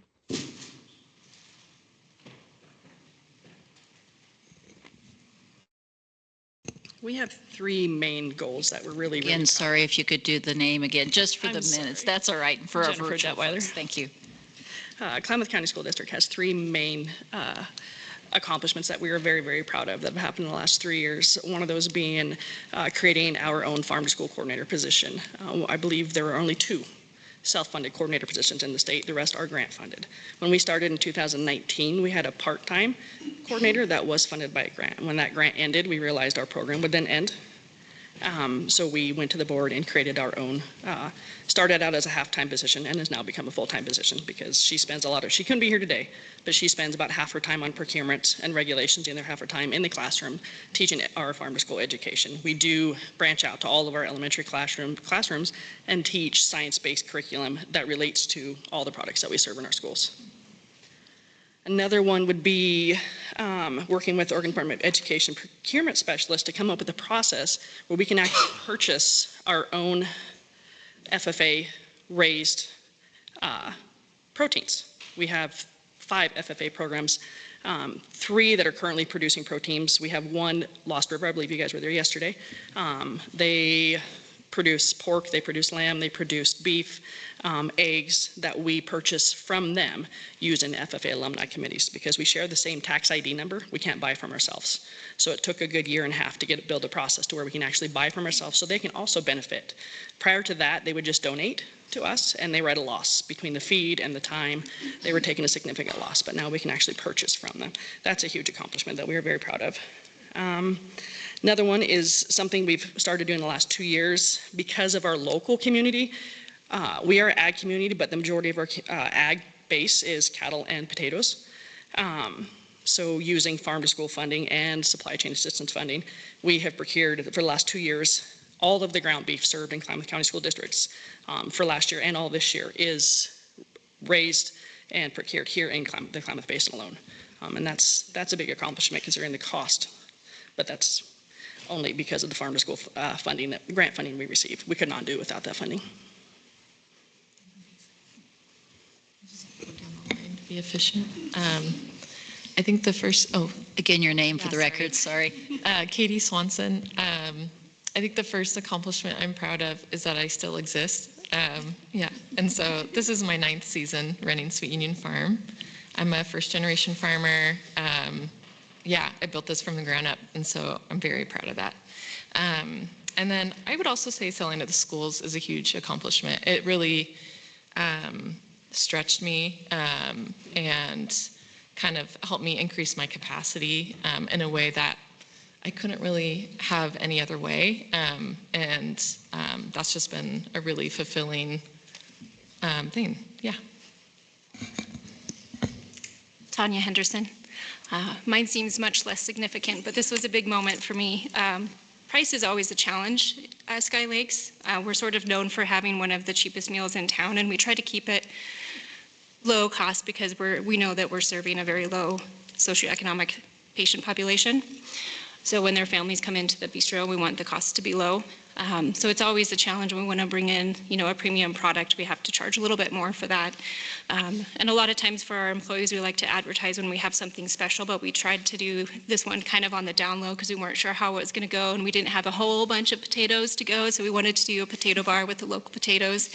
And we kept it quiet and just advertised within the bistro. We didn't do any housewide emails, and we sold out within the first hour. So that was a big moment for me because word got out really fast, and everybody wanted their local baked potatoes, so that helped me understand that the demand is there for local products.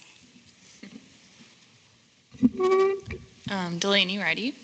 And yeah, I think I would speak to Klamath Grown as a whole, as an organization, is a huge accomplishment. Katie mentioned she was one of the farmers that helped start, and we were completely producer run, and then they realized, oh wow, this is a lot of work for us to farm and run a food hub full time. So they turned it into a nonprofit, and just where it is now is a huge accomplishment serving this community. And I think for me personally, I've worked here for a couple years, and getting to build a relationship with Sky Lakes has been one of the biggest accomplishments we've had so far. I'm part of the Oregon Farm to Institution Collaborative, which is a group of people that meet that talk about selling as food hubs to institutions. And it is really rare to get those contracts and get those sales. It's really challenging, I know, for your budget and to make it work for the price of local food. So just to have the relationship we have established here is really amazing and important, and something we're really excited to grow. And this year we also partnered with them. We run a collaborative CSA, so we work with 30 farms in the area and surrounding region about, and we're doing about 10 to 13 farms participate in this CSA that I organize every week. So I pick different items from different farms. We put them all in a box, and the community members can sign up to receive a box of fresh veggies for 16 weeks. And we got Sky Lakes to partner with us this year, so we're delivering the boxes to any of their staff members that signed up for the program. So that's been a really big accomplishment to get that regular relationship and delivery going with them. And yeah, we're just hoping to grow that in the future to get more local food out, not only to patients, but the doctors and the staff that also work there, because we know they also need to eat healthy. Susan Topham. I would say there's a couple of things that I'm really proud of. Definitely all of the beef that we've been able to sell to the schools through the Farm to School program. I mean, that's been huge for us, just knowing that our product is getting served locally in schools and knowing the quality of ground beef that they had before they were buying local. That's something that we're very proud of. And then I'd have to say the other thing that I'm pretty proud of too is we've been selling meat at our local farmers market for 17 years now. And just 17 years of getting to educate consumers about where their food comes from and making a smarter consumer and giving people an option of good local food that they can buy at their Saturday market. So that would be my addition to the conversation.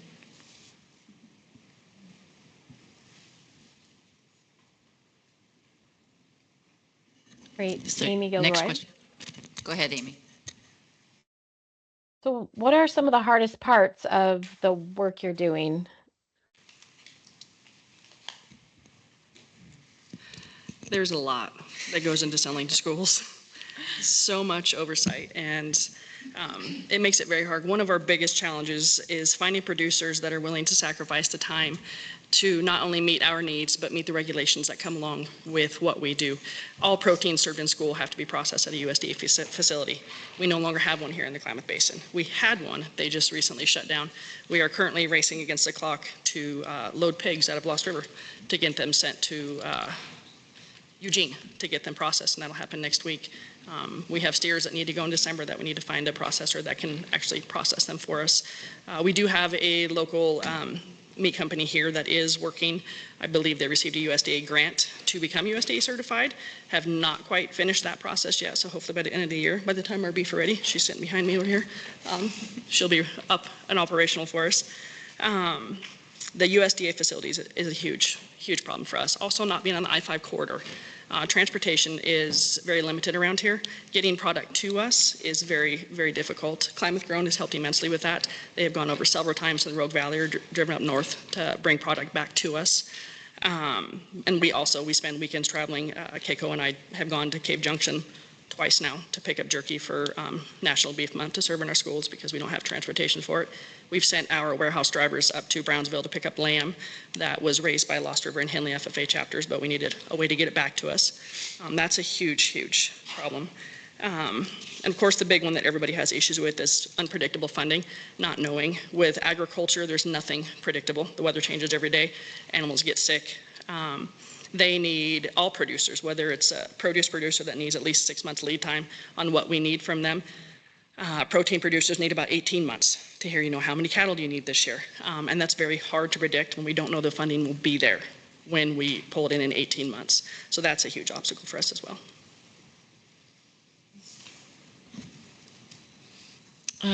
Yeah, I would say, Katie Swanson. I would say one of the difficult, so I don't know any different from selling locally. That's always what I've done.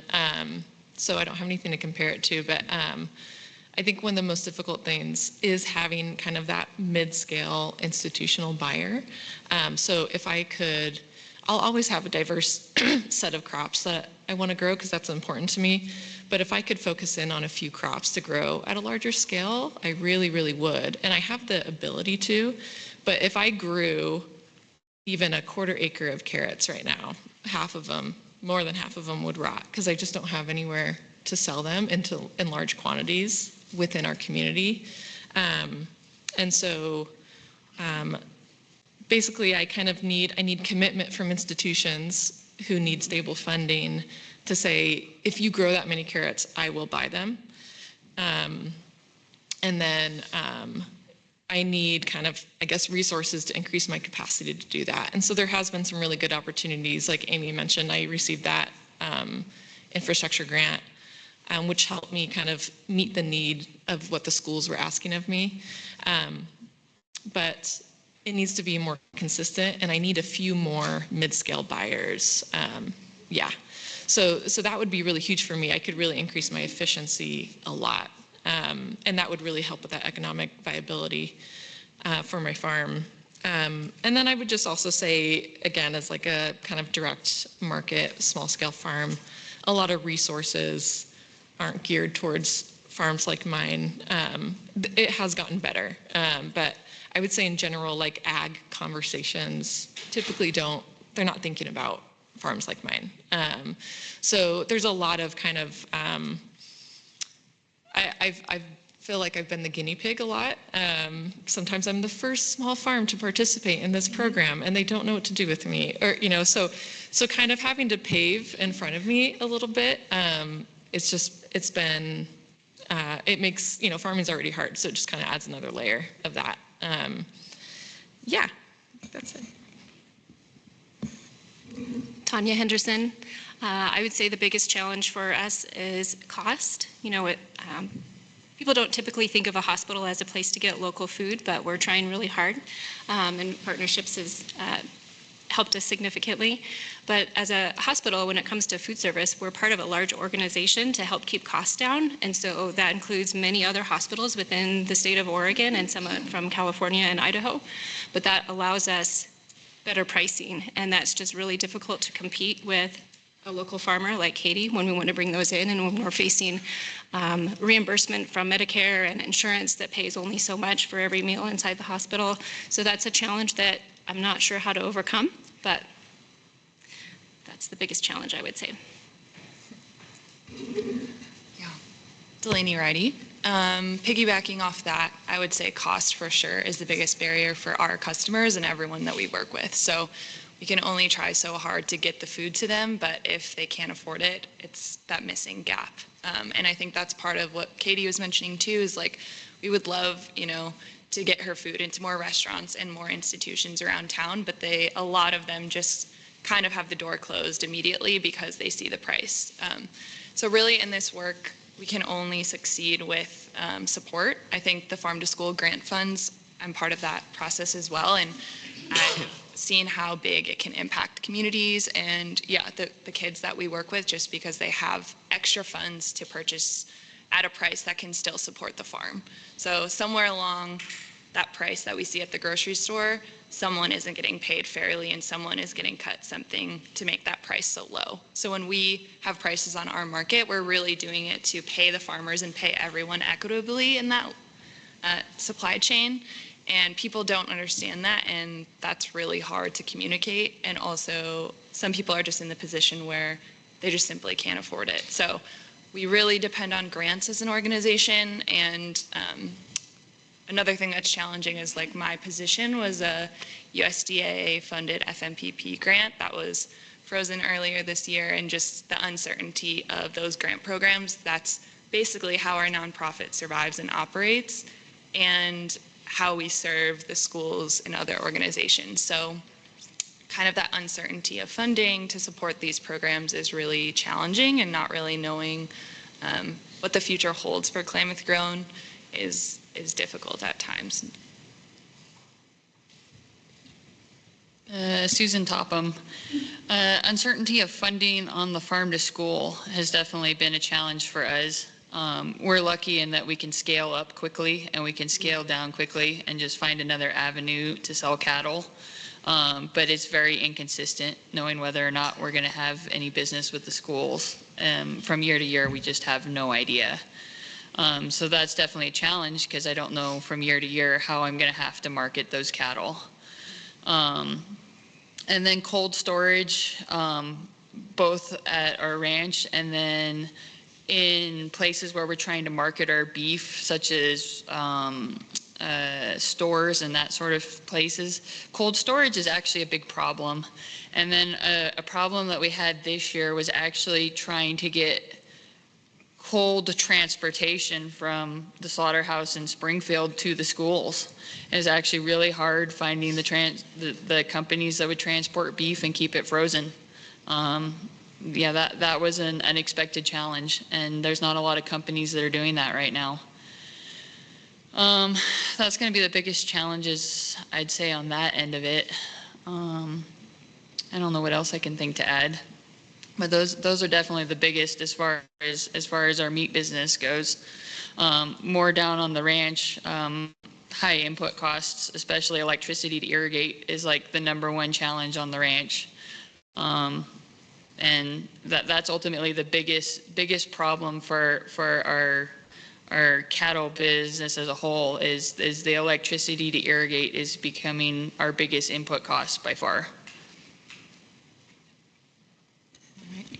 Amy, we just have 5 more minutes. I don't know if you want to go through another series or see if there's questions from the board.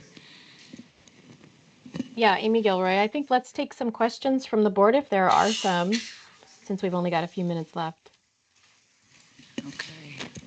All right. Any questions from our directors?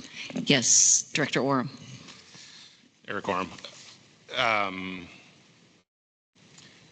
Katie, so this is for you, or anybody can answer it, but so when you bring your vegetables in, do they have to go somewhere else to be cleaned and processed and ready to eat for say the school program or the hospital program? As of now, no. I'm able to, I wash all my vegetables on the farm. But I am waiting for somebody to say I have to be GAP certified, and then I will scramble and get GAP certified, but not yet. So. And then Susan, same on the beef side, does it have to go somewhere to be pre-cooked before it goes to the schools, or are the schools cooking it at their locations? The schools are cooking it. Wow, okay. So we're just providing raw, frozen ground beef. Okay. Great, thank you. All right, Director Norris. Sorry, I keep saying Norris and I'm old maiden name. Anyway, go ahead. It's okay. It still applies. So this is for Jennifer.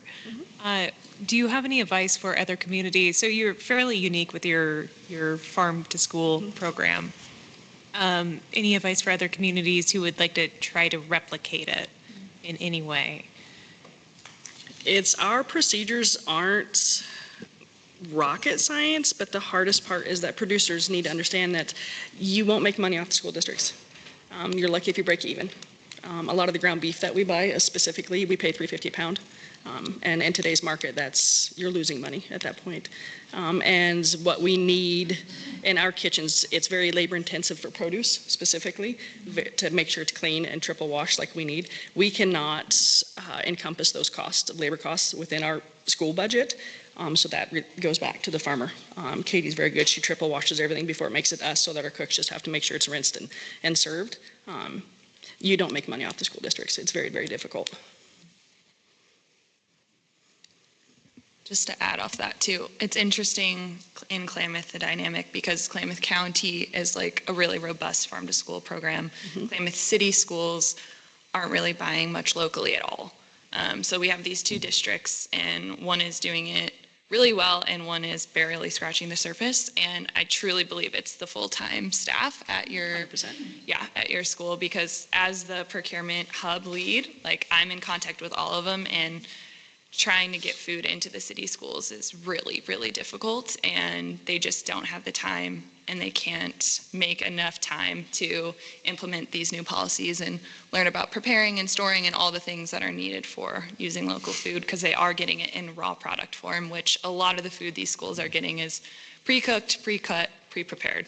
So you hand them raw beef, and that's a lot for them. So that position is really rare to find, and I think Cannot be done without that position. Yeah, I think it's really, really important to make these succeed. Thank you. Well, I want to thank the panel. Amy, it's hard to run a panel remotely, but you did a great job. And but really appreciate raising the awareness here, and I think the uniqueness of Klamath with your amazing soils, from what we've been hearing, what also applies obviously to the beef industry and grazing, but really appreciate what you're doing here. And look forward to hearing more progress in the future. So anyway, thank you. And we have only 5 minutes for a break, gang. So let's get going. Thank you. Thank you. Thank you.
to be a taskmaster, but we're going to have to get started at 10:30, so.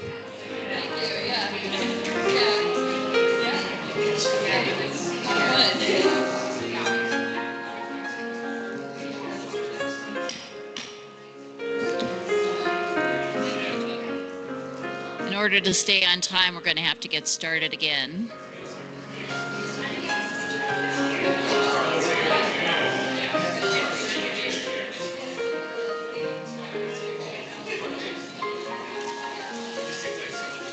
Ty, Eric.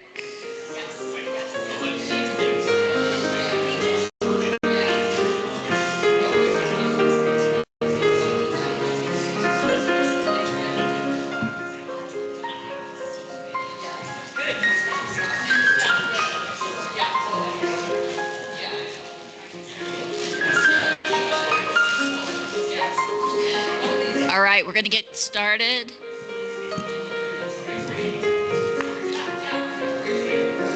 Director Dill?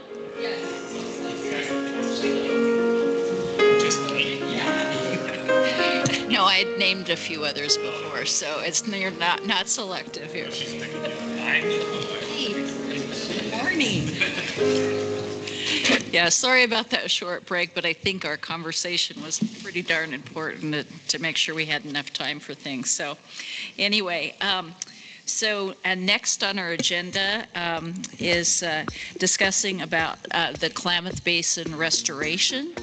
And I'll go ahead and have you do self-introductions, but Larry, are you going to be leading it off? Okay, great. I'll turn it over to you without further ado. Thank you so much, Chair Miller and Director Hansen and board members. Thanks for inviting us to do this. I'm Larry Nicholson. I'm Director of the Upper Klamath Basin Ag Collaborative. Hi, I'm Becky Hatfield-Hyde. I am the Deputy Director of the Upper Basin Ag Collaborative, and just want to echo how thankful we are that the Department of Ag Board is here in the Basin. We really appreciate that, and I happen to be the Vice Chair of the ODF&W Commission, so I know how much work it is for all of you to travel all over the state listening to us, so we appreciate so much that you're in our beautiful community. So the Upper Klamath Basin Ag Collaborative started up about in late 2022. We're a bunch of ag producers that formed this nonprofit with the idea of trying to figure out how in the heck, we can move forward with both ag resiliency, because agriculture is very important to us, and restoration, because obviously there's a lot of need for that. There's a bunch of money for restoration, but we just didn't feel like there was a lot of attention paid on ag resiliency piece of it. Landowners own property all the way up to the river, and we're going to focus on the Sprague River today. So you actually need them pretty well engaged if you plan on doing anything. So, we started off with a grant from OWEB, Katina, and Katina Foundation, and thank you, Lisa, for the OWEB grant. Got us going. And, our approach was just to go out and talk one-on-one with landowners and really discuss what it is, what were their fears, what were their hopes and dreams. And we did that. And, as we evolved through this process, it became very apparent that, we just didn't have enough information to go out. I couldn't sit down and say, well, would you consider restoration? And the answer was, well, do what? Well, I don't know exactly what. There's no plan for any kind of large-scale restoration, the meaningful restoration that really needs to happen to make an effective change. There's a lot of good work being done by Trout Unlimited, for instance, who's done a lot of work in the Sprague, and they continue to do that, and they're actually part of this grant, federal grant. But we didn't have any kind of big vision or plan for how we were actually going to move the needle on restoration now that the dams are out and the water quality situation is poor, to say the best. But we needed to figure out how this could actually happen to make a difference and how to engage landowners. Can I throw in on this? You can throw in anytime. Okay, and also just to support Larry, I want to say you guys are well aware, I'm sure, of all the conflict that's been in Klamath for decades. And the region that we're talking about is above Klamath Lake. So if you look at the map, it's very confusing when you come to Klamath, but there's a map in here, and we're talking about upstream irrigators, which would be above Klamath Lake in the tributaries, and we're in particular talking about the Sprague River. There's also the Wood River and the Williamson River. And just as a little bit of background, irrigators have been regulated off, surface water irrigators, since 2013. So the Sprague is actually one of the poorest communities in the state of Oregon, and its agriculture is in major distress in the Sprague. So that's also a really important context. You hear a lot about the Klamath Reclamation Project, and they're going to be up next. They are below Klamath Lake and also have experienced water scarcity issues as with our refuges. But anyway, just a little context about the desperation of why we started. So basically, fast forward, we applied for, as we started going through this, we realized we need a bigger plan. We need to really take what we called a big swing at this and figure out how to make this happen. So we applied for a BIL grant for $6 million, and we're awarded. We have, we were the applicant, but we had 7 other sub-awardees. Trout Unlimited, RES, who is actually doing the restoration work on the dam removal project. We had Klamath Watershed Partnership, Klamath Soil and Water, Klamath Tribes, Oregon Agricultural Trust, and Intermountain West Joint Venture, all sub-awardee. Well, no, not Intermountain West. There was somebody else. They are just a partner. Intermountain West Joint Venture is a partner, not a sub-awardee. But all were awarded a certain amount under this grant, and we would just manage it. So we got the grant in 2026. We have 3 goals. Number 1, and primarily with Trout Unlimited and Klamath Watershed Partnership, was to do low process-based restoration on the upper tributaries of the Sprague, 26 miles.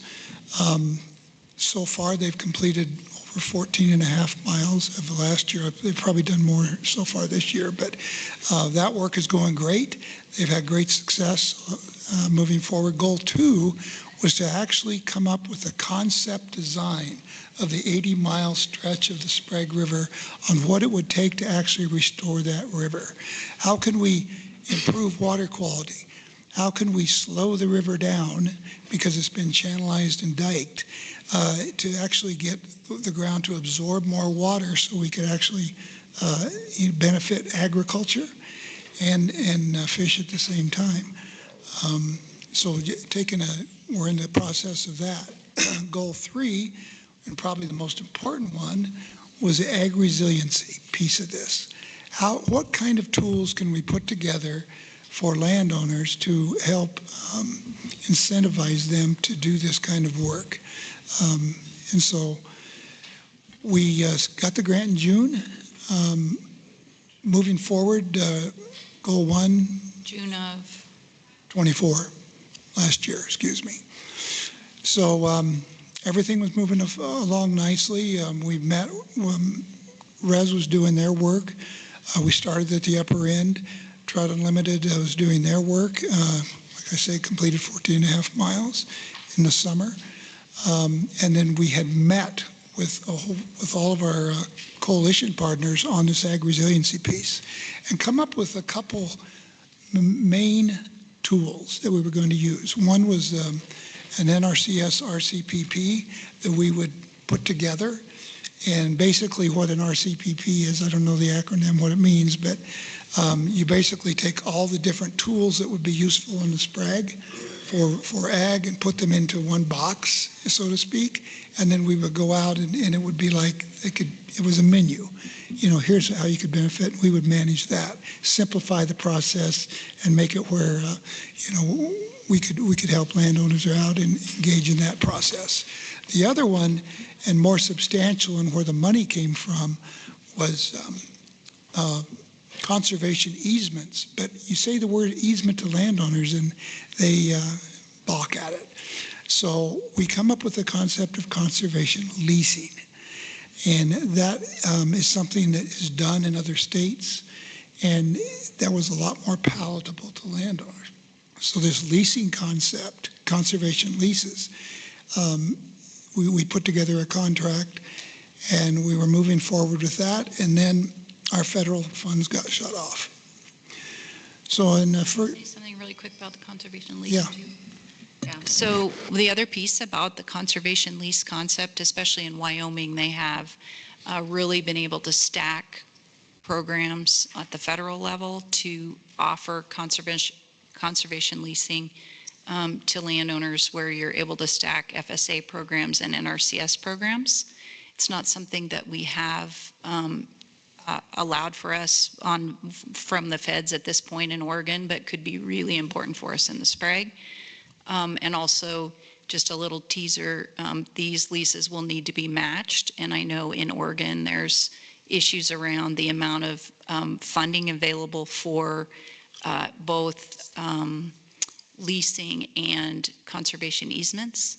The other reason that we are considering conservation leasing is not just because landowners find permanent easements difficult in a lot of cases, but also the Klamath tribes is a partner with us. And in the upper basin, they are really opposed at this point in time to conservation easements, because if they acquire land in the future, they do not want it to be encumbered by an easement. So that's just an important little piece. Easements take years to put together, 4 years, and we have a community that we're trying to address serious issues right now. So that's a little bit. So And we just are- for clarification, because the leasing is new, at least to me. And so again, the in perpetuity, or the length of time, they're in perpetuity from an easement standpoint, right? Okay, versus any time definition, but the leases, how long, or what's the time definition, or what's the? It could be Because 10, time is- 15, 20 years. Okay. It would be, we'd have a couple different choices. Okay, and then is there other big distinctive difference? Again, why The amount of money, leasing versus easement? because there's a lot more money in easement. It'd be reduced amount in leases. Because the value, the amount of time the property is, okay. Encumbered, yes. I think what you're ultimately trying to do with the leases is come up with a piece of the financial package that helps these landowners. So in the Sprague, I mean, I'm a Sprague River rancher, as well as ranching the Upper Williamson and in east of Bend as well, in the high desert, but on a family ranch. But most of these properties, surface water irrigators have probably lost 2/3 of their income in the last, since the water call. So if you look at the,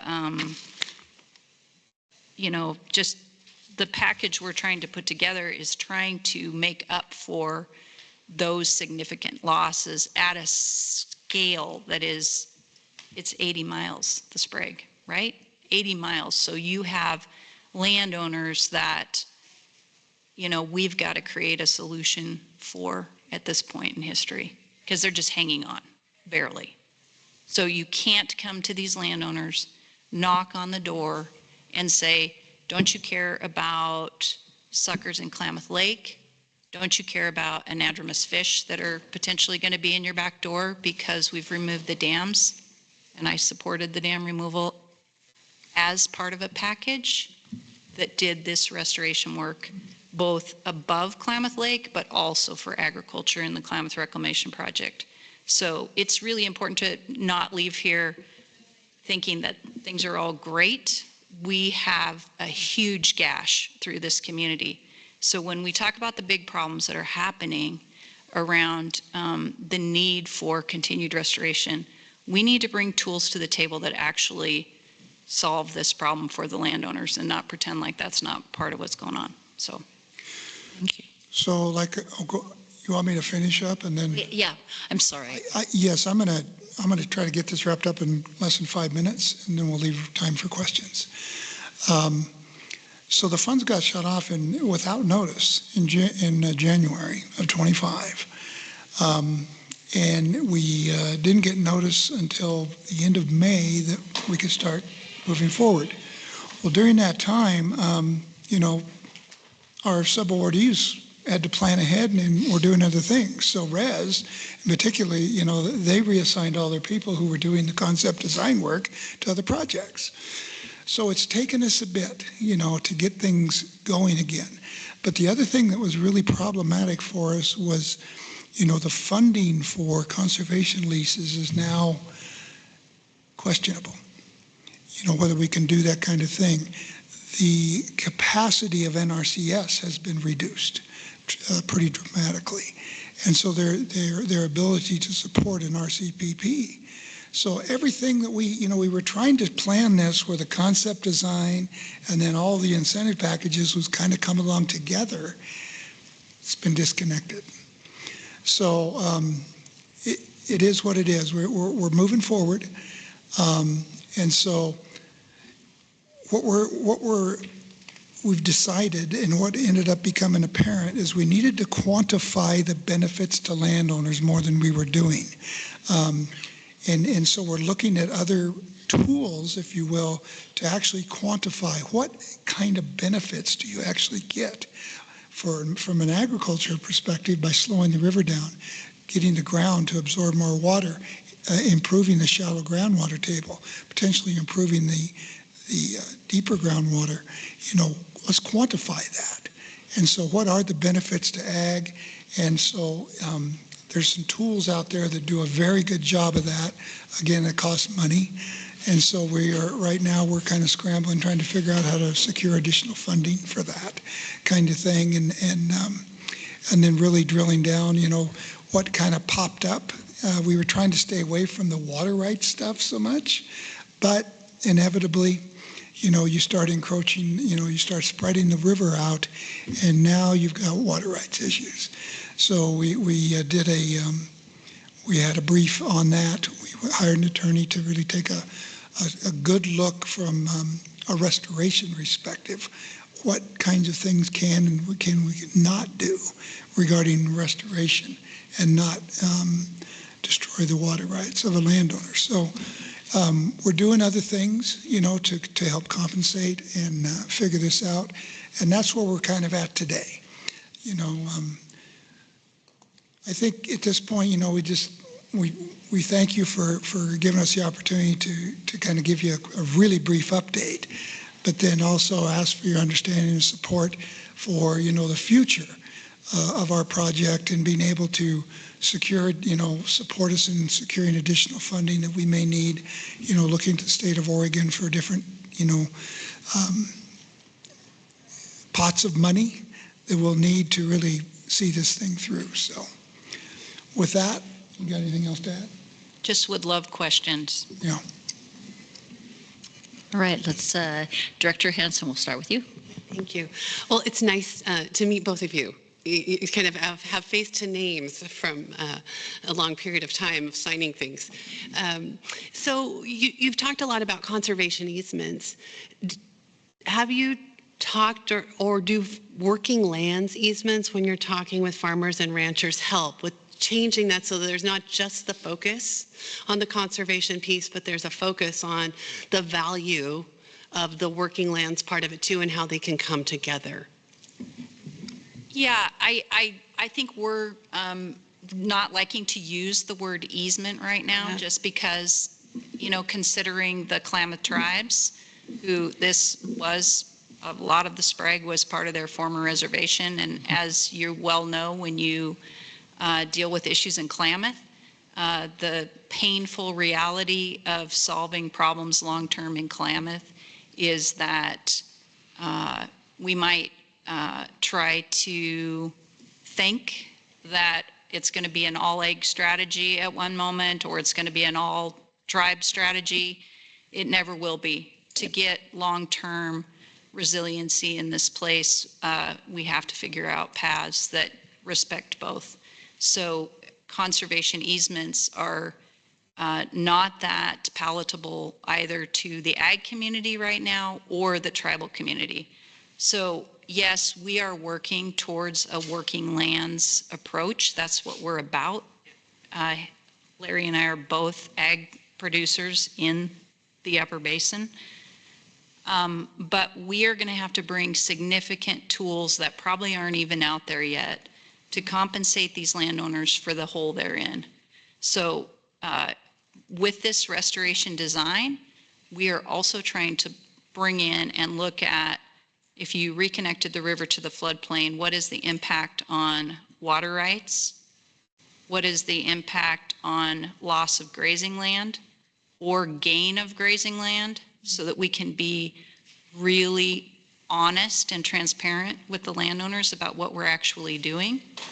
Our goal is for them to be better off when we leave rather than worse off. So the modeling effort and the scale of what we're trying to accomplish here is very complicated, but it's also necessary, because we do not want to go, and this has been Larry's best thing, I think, is to just go sit at families' tables and first say, not, by the way, did you realize you are the worst water quality, place in the world? Please restore your land, right? Right? Stop that. All of you on the board of ODA, do not approach communities that way. If there are problems, there are reasons. And in the Sprague, the primary driver of water quality problems was the diking of the Sprague in the 1950s, and it's the phosphorus from those dikes that are running into Klamath Lake. It is not cow manure. They can't even detect it in the water near Chiloquin. So these are problems that are much bigger than any individual family that is trying to make a living out there.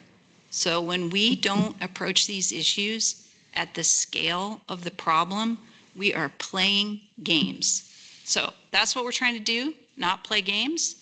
Try to show up with landowners and be transparent and honest. Try to share with the Klamath tribes and other restoration partners what we are actually trying to accomplish with large-scale restoration, and end up with a community that is more stable, much more stable when we're done with it. And anything short of that, we're not doing it. We can do little, as Klamath always says, we can do random acts of restoration. Let's fiddle around over here and do some little thing. This is a huge problem. We're trying to address it. Maybe impossible. Right, Larry? Larry's the one that always believes in it. I'm the one that's like, well, maybe we'll do this. That's what's called the big swing. I guess we were hearing a lot last night about recharge. And so from your modeling efforts for slowing down the river and looking at a meandering focus, which obviously takes a lot and costs a lot and all those kinds of things. But what are you able to show from modeling how, recharge will be able to be accomplished? I mean, logically it makes sense, but I'm just trying to, how do you connect those dots to convince a landowner that, yes, you need to look at a lease opportunity? Well, we're not there yet. We're still in design. Okay. We've been really careful right now. We are not overpromising anything to landowners until this design is done. It's complicated design, and as Larry said, the next piece that we need to fund is something called a benefits calculator. And that benefits calculator is another modeling effort that shows sort of like what would be the ag footprint post restoration, what would be the footprint of water quality improvement based on where it's best suited in the system? Where is the most important place for, the fishery to be built into it? So these things are in process right now. People are working away, creating what this might look like in the future, and it's not done because it, as you can tell, is a big effort. We are focusing right now on the South Fork Sprague, kind of take a smaller area to really drill deeper. But I mean, that's what we're trying to do, is figure out what is the actual, and how does it affect the groundwater irrigators as well as the surface water irrigators, all of that. I guess I also have another question if nobody wants to jump in right now. And I think this is going to be a tough one. For some of us who have heard about things down here but have not obviously experienced it, like people down here do, or even maybe fully understand, from a making a decision for the good of the environment, of next step for species and all that, to remove the dams, and the public choice that is, and the balance for the restoration. How do you just look at the cost benefit of what is being focused on for restoration versus, what was maybe promised or thought of or whatever over time? Well, what was promised was that if the dams were removed, the ag community, the refuges, the Klamath tribes, actually, with some land return, and the upper basin would be on a path for more of a whole restoration approach. So initially those agreements were hinged. The dam removal came with resiliency for agriculture, land return for Klamath tribes, a huge package of things. When that failed to pass Congress, then what happened is the states of Oregon and California came together and moved forward on the dam removal. In the meantime, all of this other issue, which is basically the homeland for anadromous fish that are coming back, that's the Sprague and the upper, tributaries, has been left behind. And those communities have been left behind as well. And those communities are hurting. And they're in crisis year after year after year. And nobody should be surprised, because we need to deal with these issues. And it's a water balance issue. It involves the Klamath tribes, it involves the refuges, it involves the reclamation project, it involves the upper basin. So what we're trying to do is move the ball forward any way we can to be better set up to do something good for these communities. And that's what we're doing. That's what we're doing. We're working at it all the time. And some of us have been, Ty, for years. We've been working on it. I think I got a question. Yes, go ahead. Chad Allen, for the record. When I listen to this, it just seems that I can certainly feel your frustration, all of it. But why did Oregon and California decide to just move forward with the dam removal without the entire restoration component and all those things tied together? I mean, it just seems like a great example of a concept that the outcomes are way horrible, more horrible than what should have been left alone. Well, the reason they moved forward is because it was already funded. And, it would cost, Congress failed to pass a bill that would have allowed for $750 million or close to $1 billion that it would cost throughout the rest of the system to accomplish all the goals that we had set forth in the KBRA and the Upper Klamath Basin Comprehensive Agreement. So the fact that the money was already appropriated for the dam removal, they just decided to move forward with it. But the money wasn't appropriated for the Restoration. restoration part. No. Right. And I would say that the dam removal is very important to the tribes in this basin. And I mean, you can get shot around here, frankly, for supporting dam removal in a way. You know, everybody hates it if you support dam removal. I did, but as part of a package. And so I think that's what's hard is you have the ag community in this basin feeling, you know, the ag community valued indivisibility between those two agreements and said, some of them, not all of them, there are people in this basin that hated the dam removal and still do to this day. But the agreement was that these agreements move together, so we keep these communities whole. And so, frankly, it's a big gash. It's like we were left at the altar. We were left by the federal government to some extent, since Congress was incapable of passing this. Dam removal was extremely toxic to a Republican Congress, right? So we were caught in that crossfire. So, yeah, I mean, but like the story isn't written yet. Like we're fighting for this. We're fighting for these communities. This is an amazing place. These are beautiful communities. I mean, the Sprague, unbelievable. I wish we were in the car driving up there so you could see it, right? You could be in my pickup, which is dirty, and Larry's, which is clean. Pick your poison. Director Orem. Eric Orem for the record.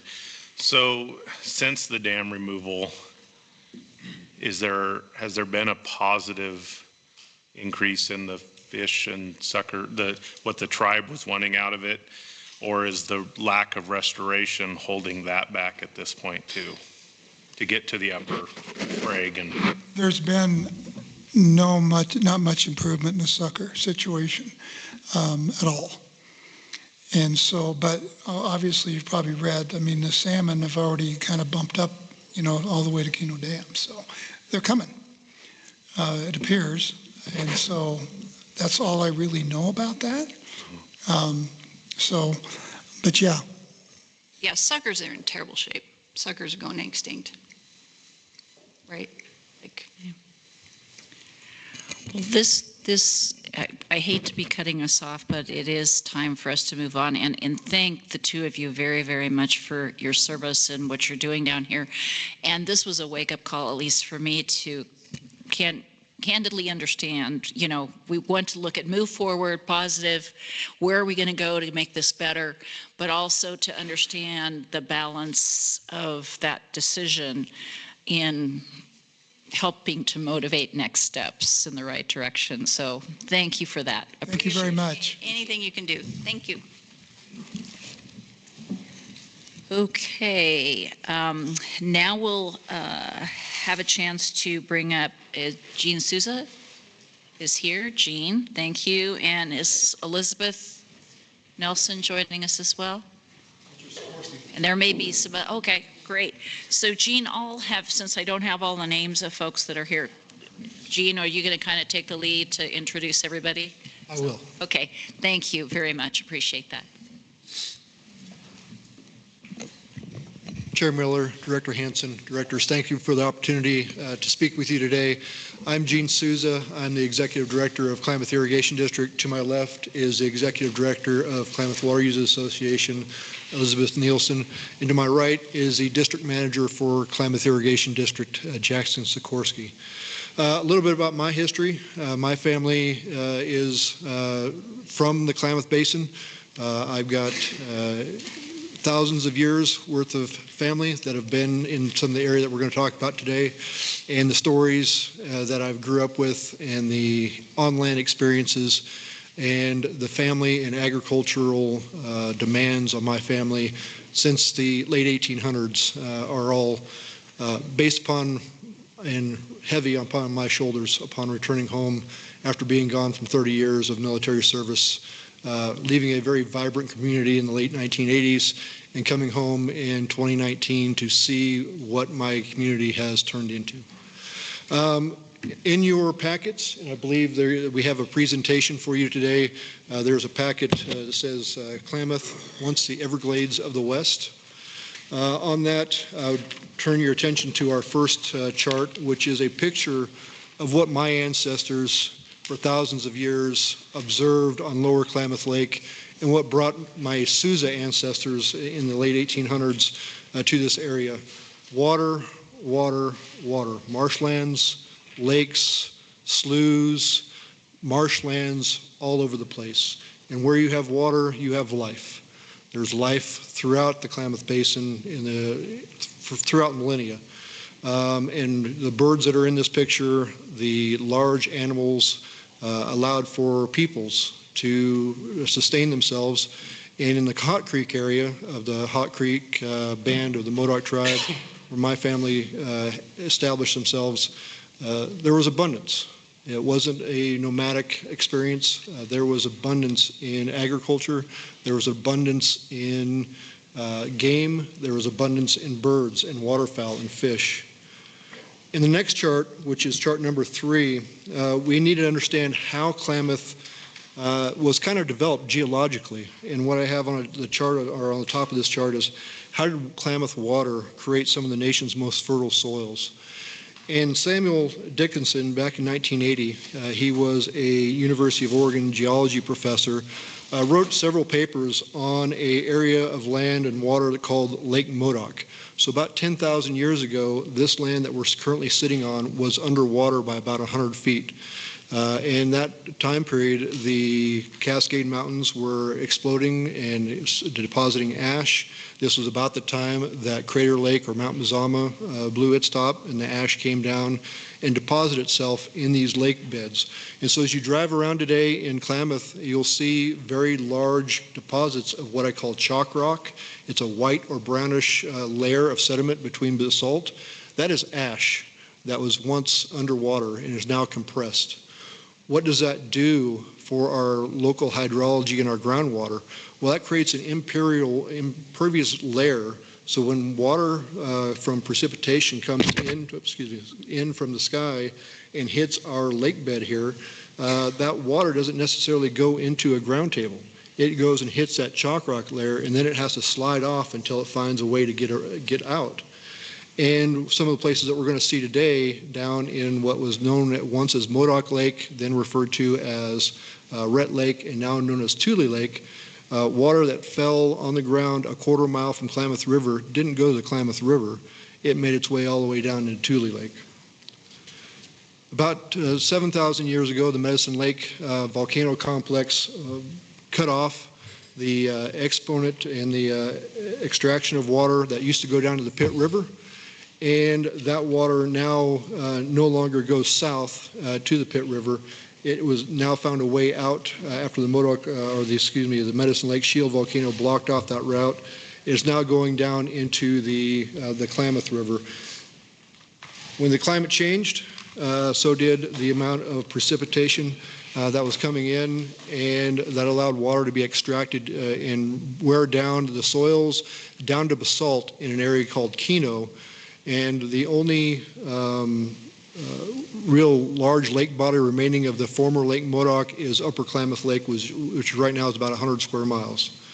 Moving on to chart number 4, to support Mr. Dickinson's claims, we understand that when I was growing up here, the only thing that I understood was red band trout was not a name for me. I understood rainbow trout. When me and my family went fishing, we went fishing for rainbow trout. That was what we went fishing for. When I came home, I understood that now we have steelhead. I didn't understand what steelhead was when I was a kid. It wasn't a thing. And the red band trout that we're currently talking about now, the red band salmon or trout, they're all genetically connected. The rainbow trout is a genetic species of the rainbow trout, which is also genetically connected to the steelhead. Now, if we look at an OSU study that was published a couple weeks ago and at a OSU podcast a couple years ago, what they found in the genetics of the red band trout here in Klamath Lake is the genetics of the red band trout in Upper Klamath Lake are more closely connected to and aligned with red band trout in the Great Basin area to the east of us, meaning in Nevada, in eastern Oregon. Those genetics of that red band trout are connected to that large water body, supporting Samuel Dickinson's claims that Lake Modoc once went down to the Pitt River. The genetics of the red band trout here in Klamath are not as closely aligned with the Klamath River steelhead. So there's a genetic difference between a Klamath River steelhead and an upper Klamath rainbow trout, even though they're from the same species of the rainbow trout.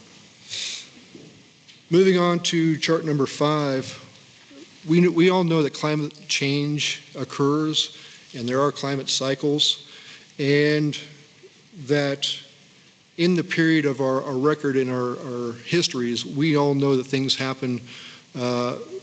We've had great floods, we've had great droughts. And Connie Woodhouse published a updated tree ring study. It goes back about 1,200 years here on the Klamath Basin around Keno. That chart on chart number 5 looks off to the right-hand side, and each yellow bar there, or pink bar on the graph, shows a period of extended drought extending more than 8 years here in the Klamath Basin. The most significant one was in the mid-1600s that expanded more than 21 years. Now compare that to the Dust Bowl period of the 1920s, 1930s here in the Klamath Basin, where we had over 10 years of drought. The amount of water that comes here in the Klamath Basin did have cycles. We had very wet cycles, and we had very, very dry cycles. And if you look at the very far to the right of that chart, the Klamath areas are the two top forms that I have there highlighted in a green glow. You'll see that by the end of the 2000 period, we were near median or average on that 1,000-year cycle.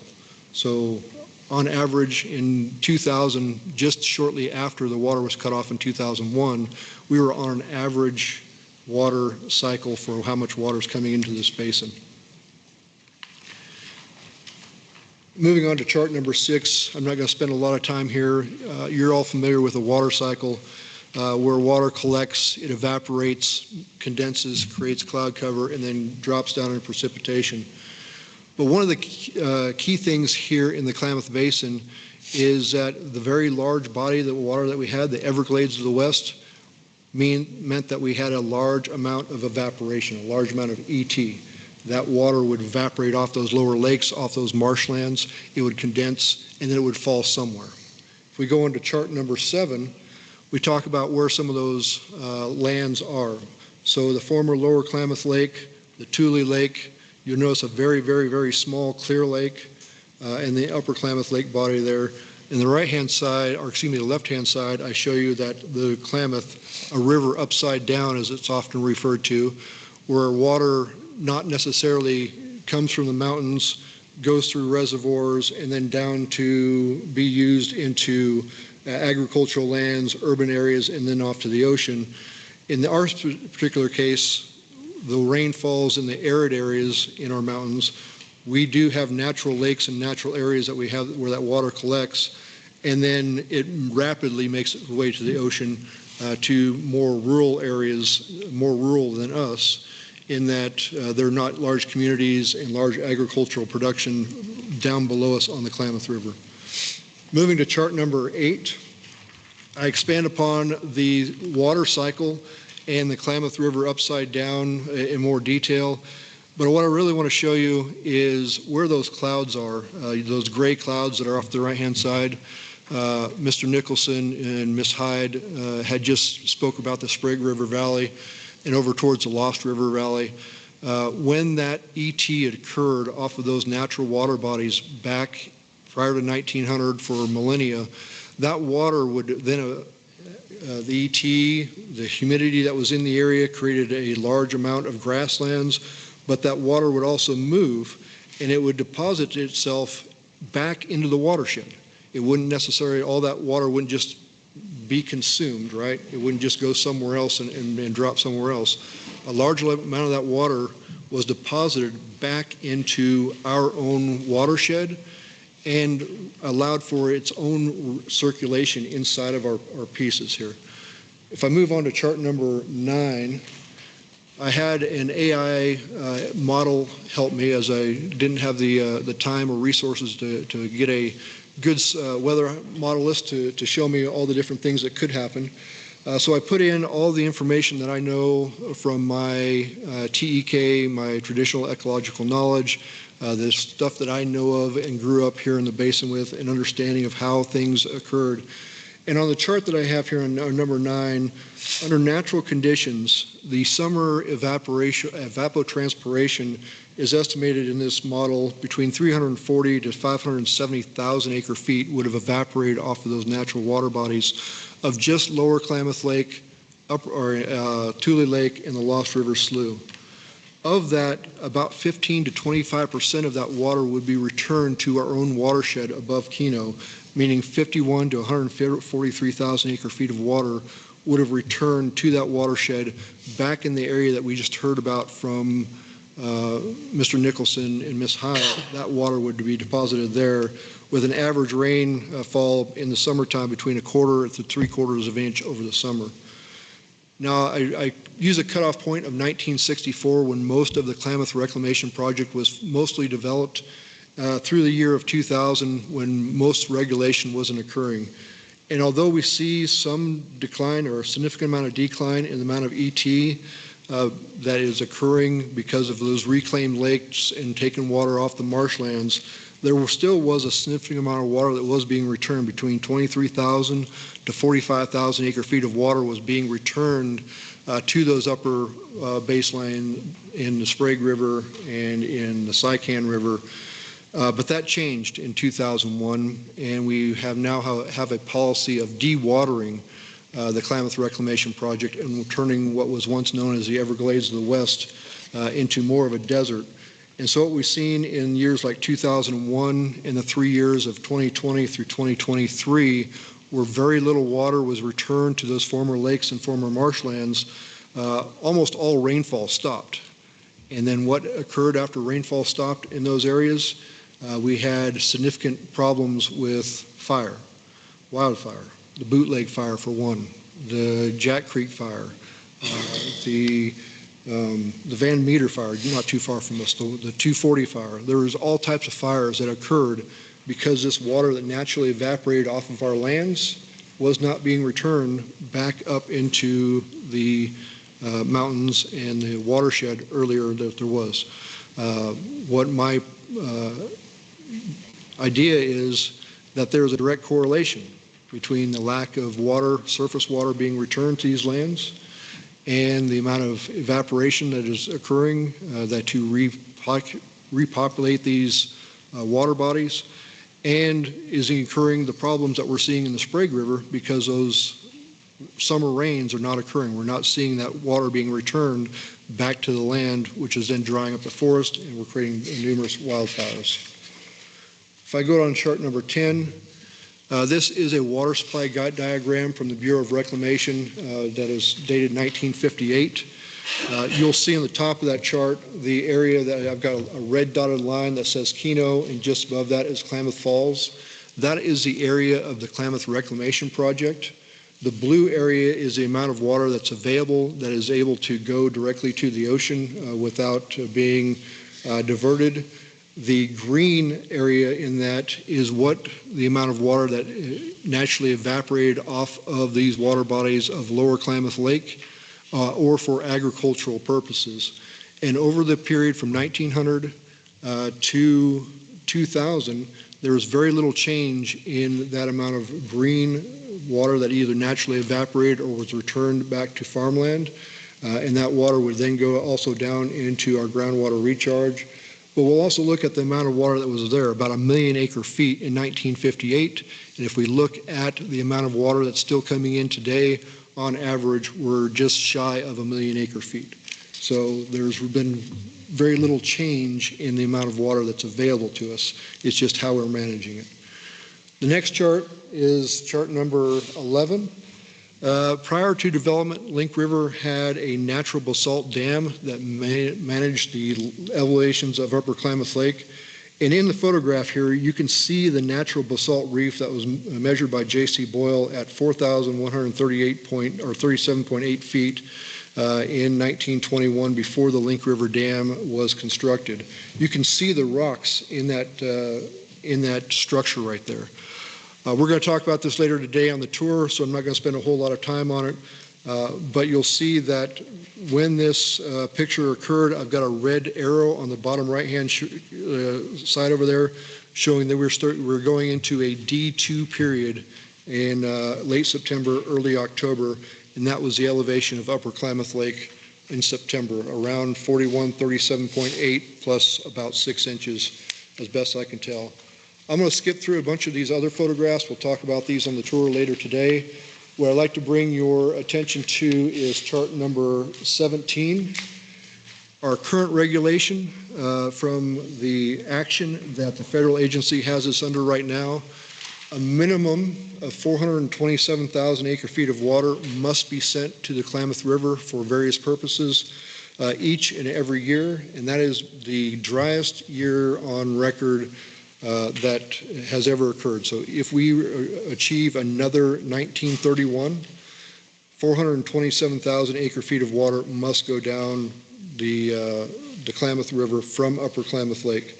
I do some math below that, but naturally, if we don't do the math, naturally only 372,000 acre-feet of water would have been available in that year, 1931, to go down the river. So about 150,000 acre-feet more than the worst drought we currently have on record is required to go down into the Klamath River for reclamation's actions to support 33 inbred whales.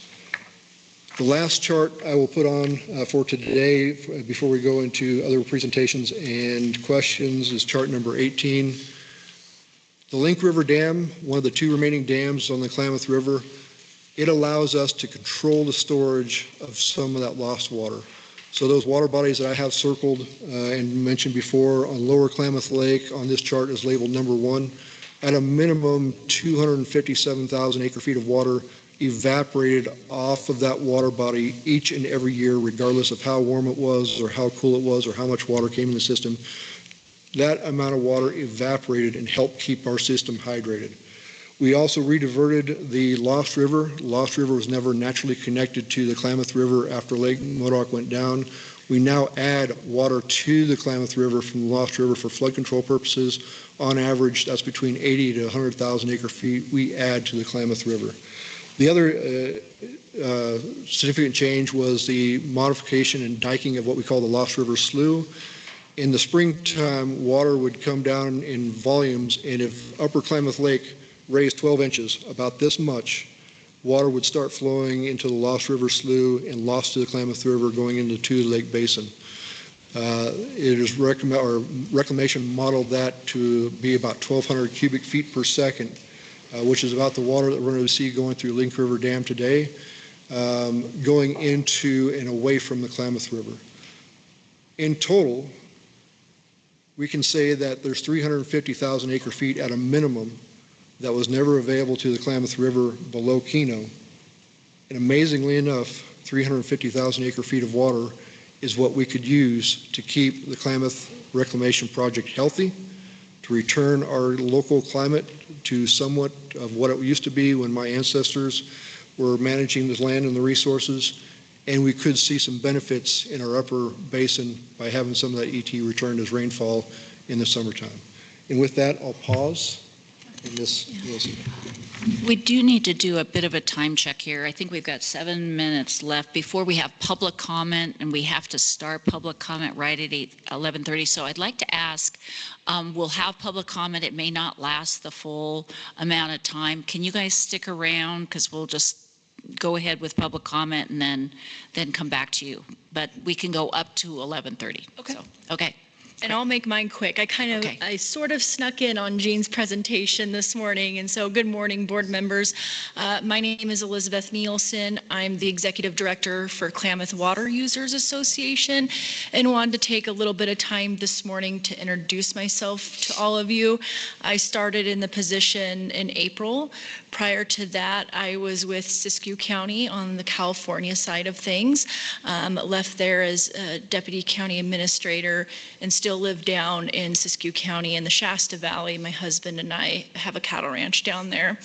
And so Klamath Water Users Association represents our member districts and patrons across the Klamath project, approximately 1,200 family farmers and ranchers within the project boundaries, growing a variety of crops and livestock, everything from potatoes to horseradish and mint to beef. We also grow grain crops and alfalfa. And I've been working with Sherry to help set up the tour that we'll get you guys out on today on some of the areas. Obviously, the Klamath project is rather large. We won't be able to get out onto the entire project, but we'll be able to get you guys to some key places. And one thing you'll be able to observe today is to supplement what Jean said, over the last 25 to 30 years, it's been difficult here in the project. It's been difficult for the farmers and the ranchers, uncertainty regarding water deliveries.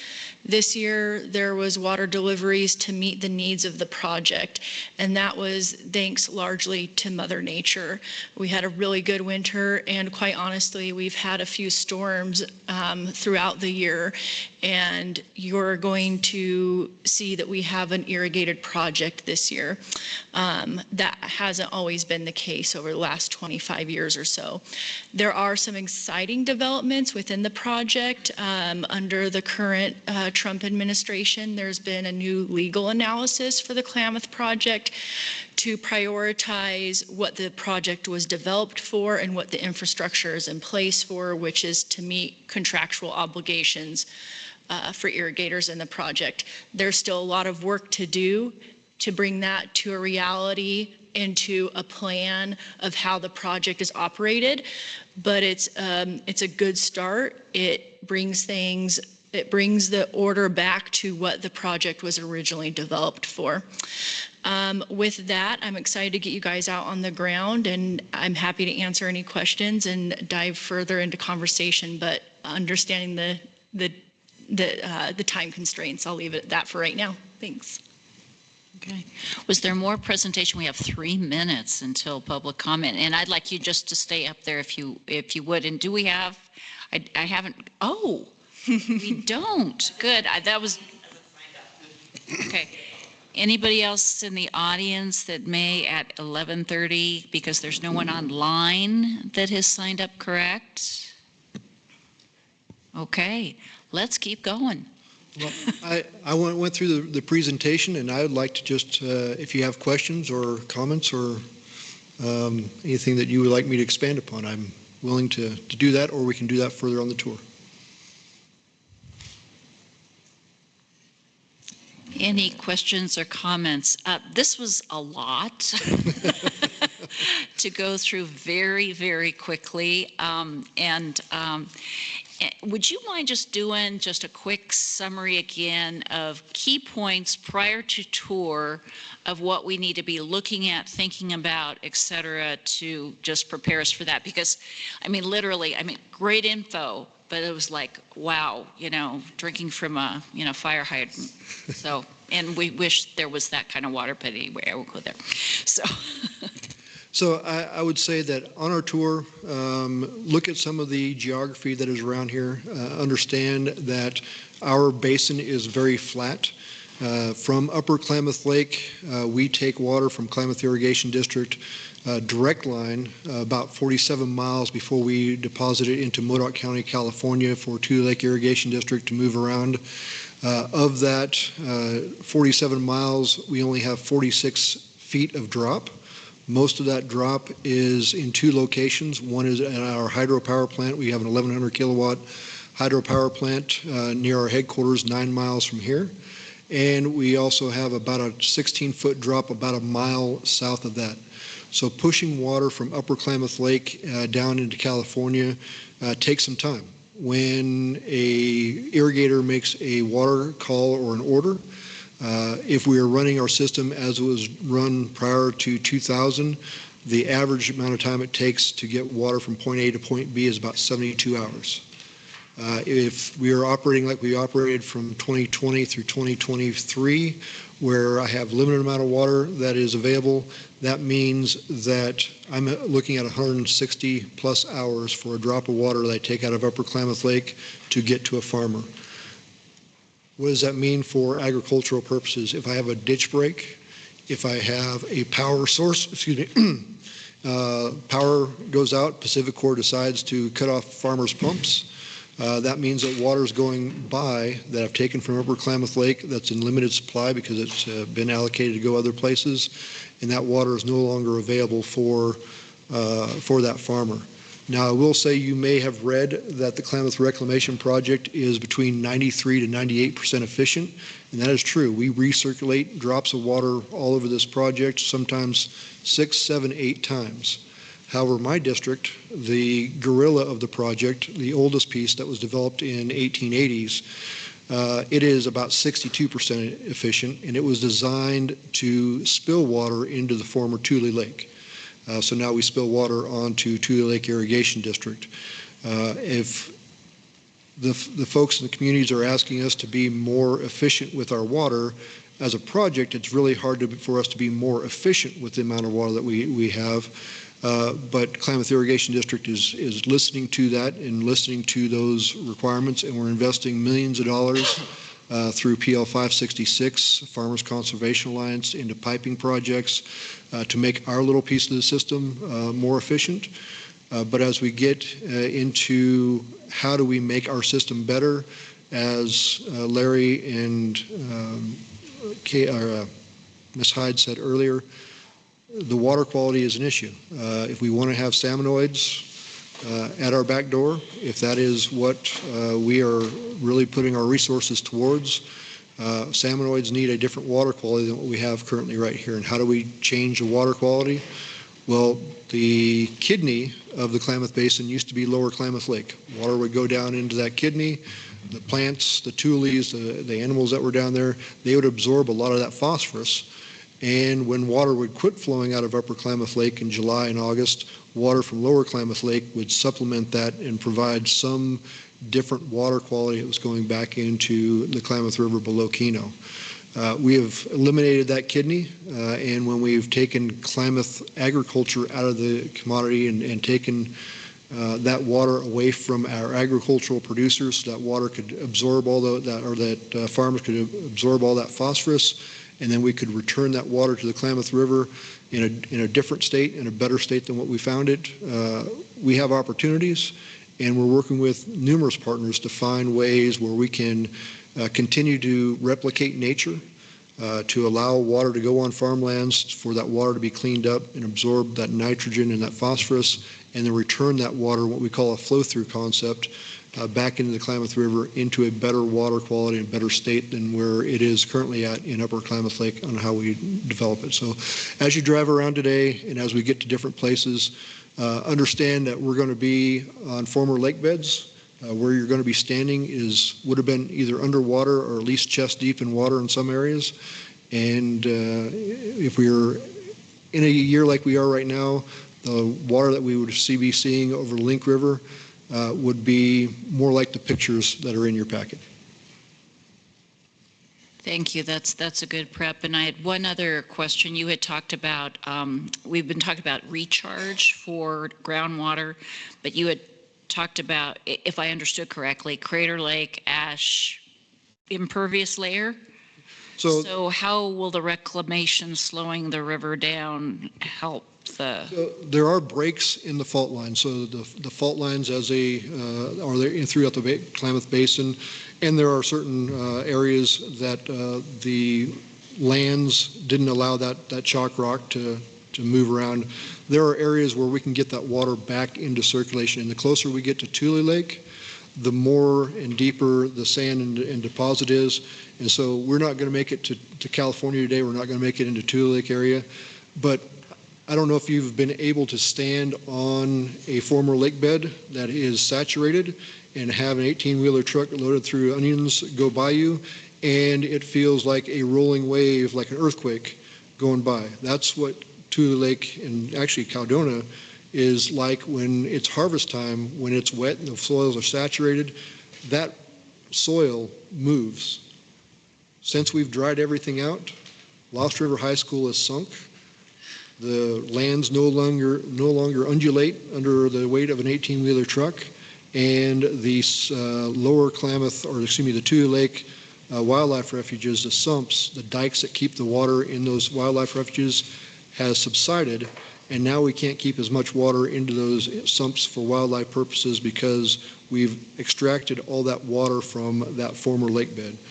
So while the water would be impervious in the area that Klamath Irrigation District is, as it moves down the system into the Tule Lake system on the California side, that's where our benefits are, and that's where groundwater recharge can really serve and benefit and keep our ecosystem healthy, and we can do a lot to make that work. Klamath Irrigation District is working with the county and others to find ideas on how we can use some of our winter water to help some of that groundwater recharge in our area and get Tule Lake wildlife refuges back into a healthy order.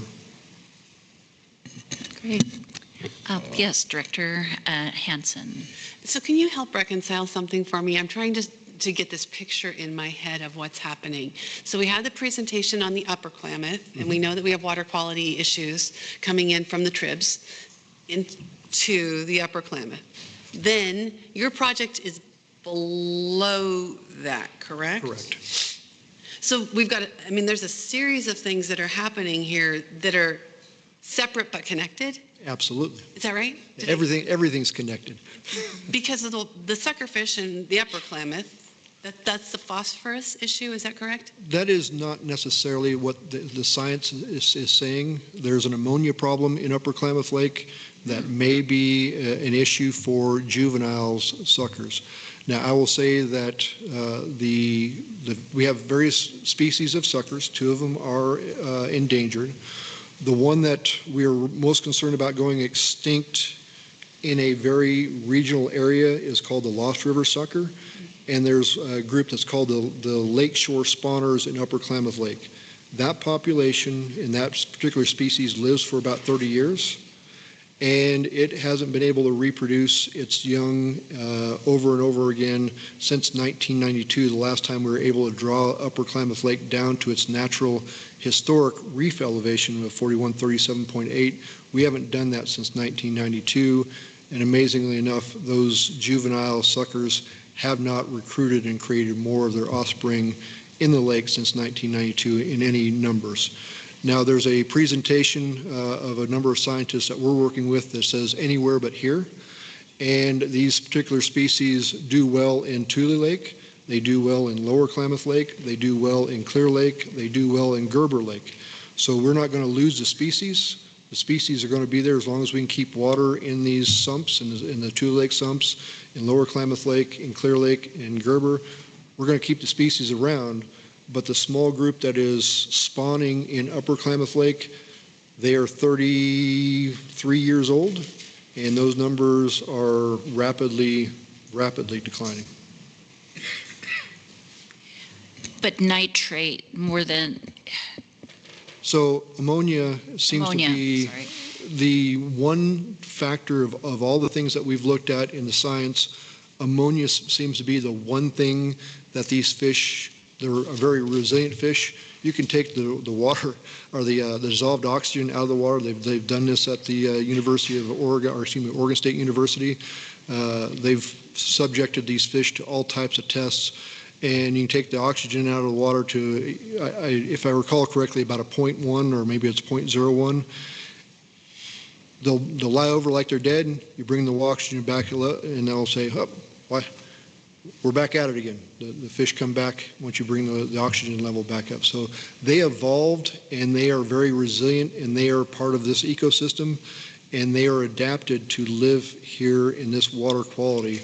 The ammonia piece is a one piece that when you're subjected to additional ammonia is the one thing that they're not coming back from. Right. Well, thank you very, very much. Appreciate that, and we'll look forward to our upcoming tour. We really appreciate everybody online and here joining us today. We will adjourn this portion of the board meeting right now, and we'll reconvene at 8:30 tomorrow morning, and it'll be the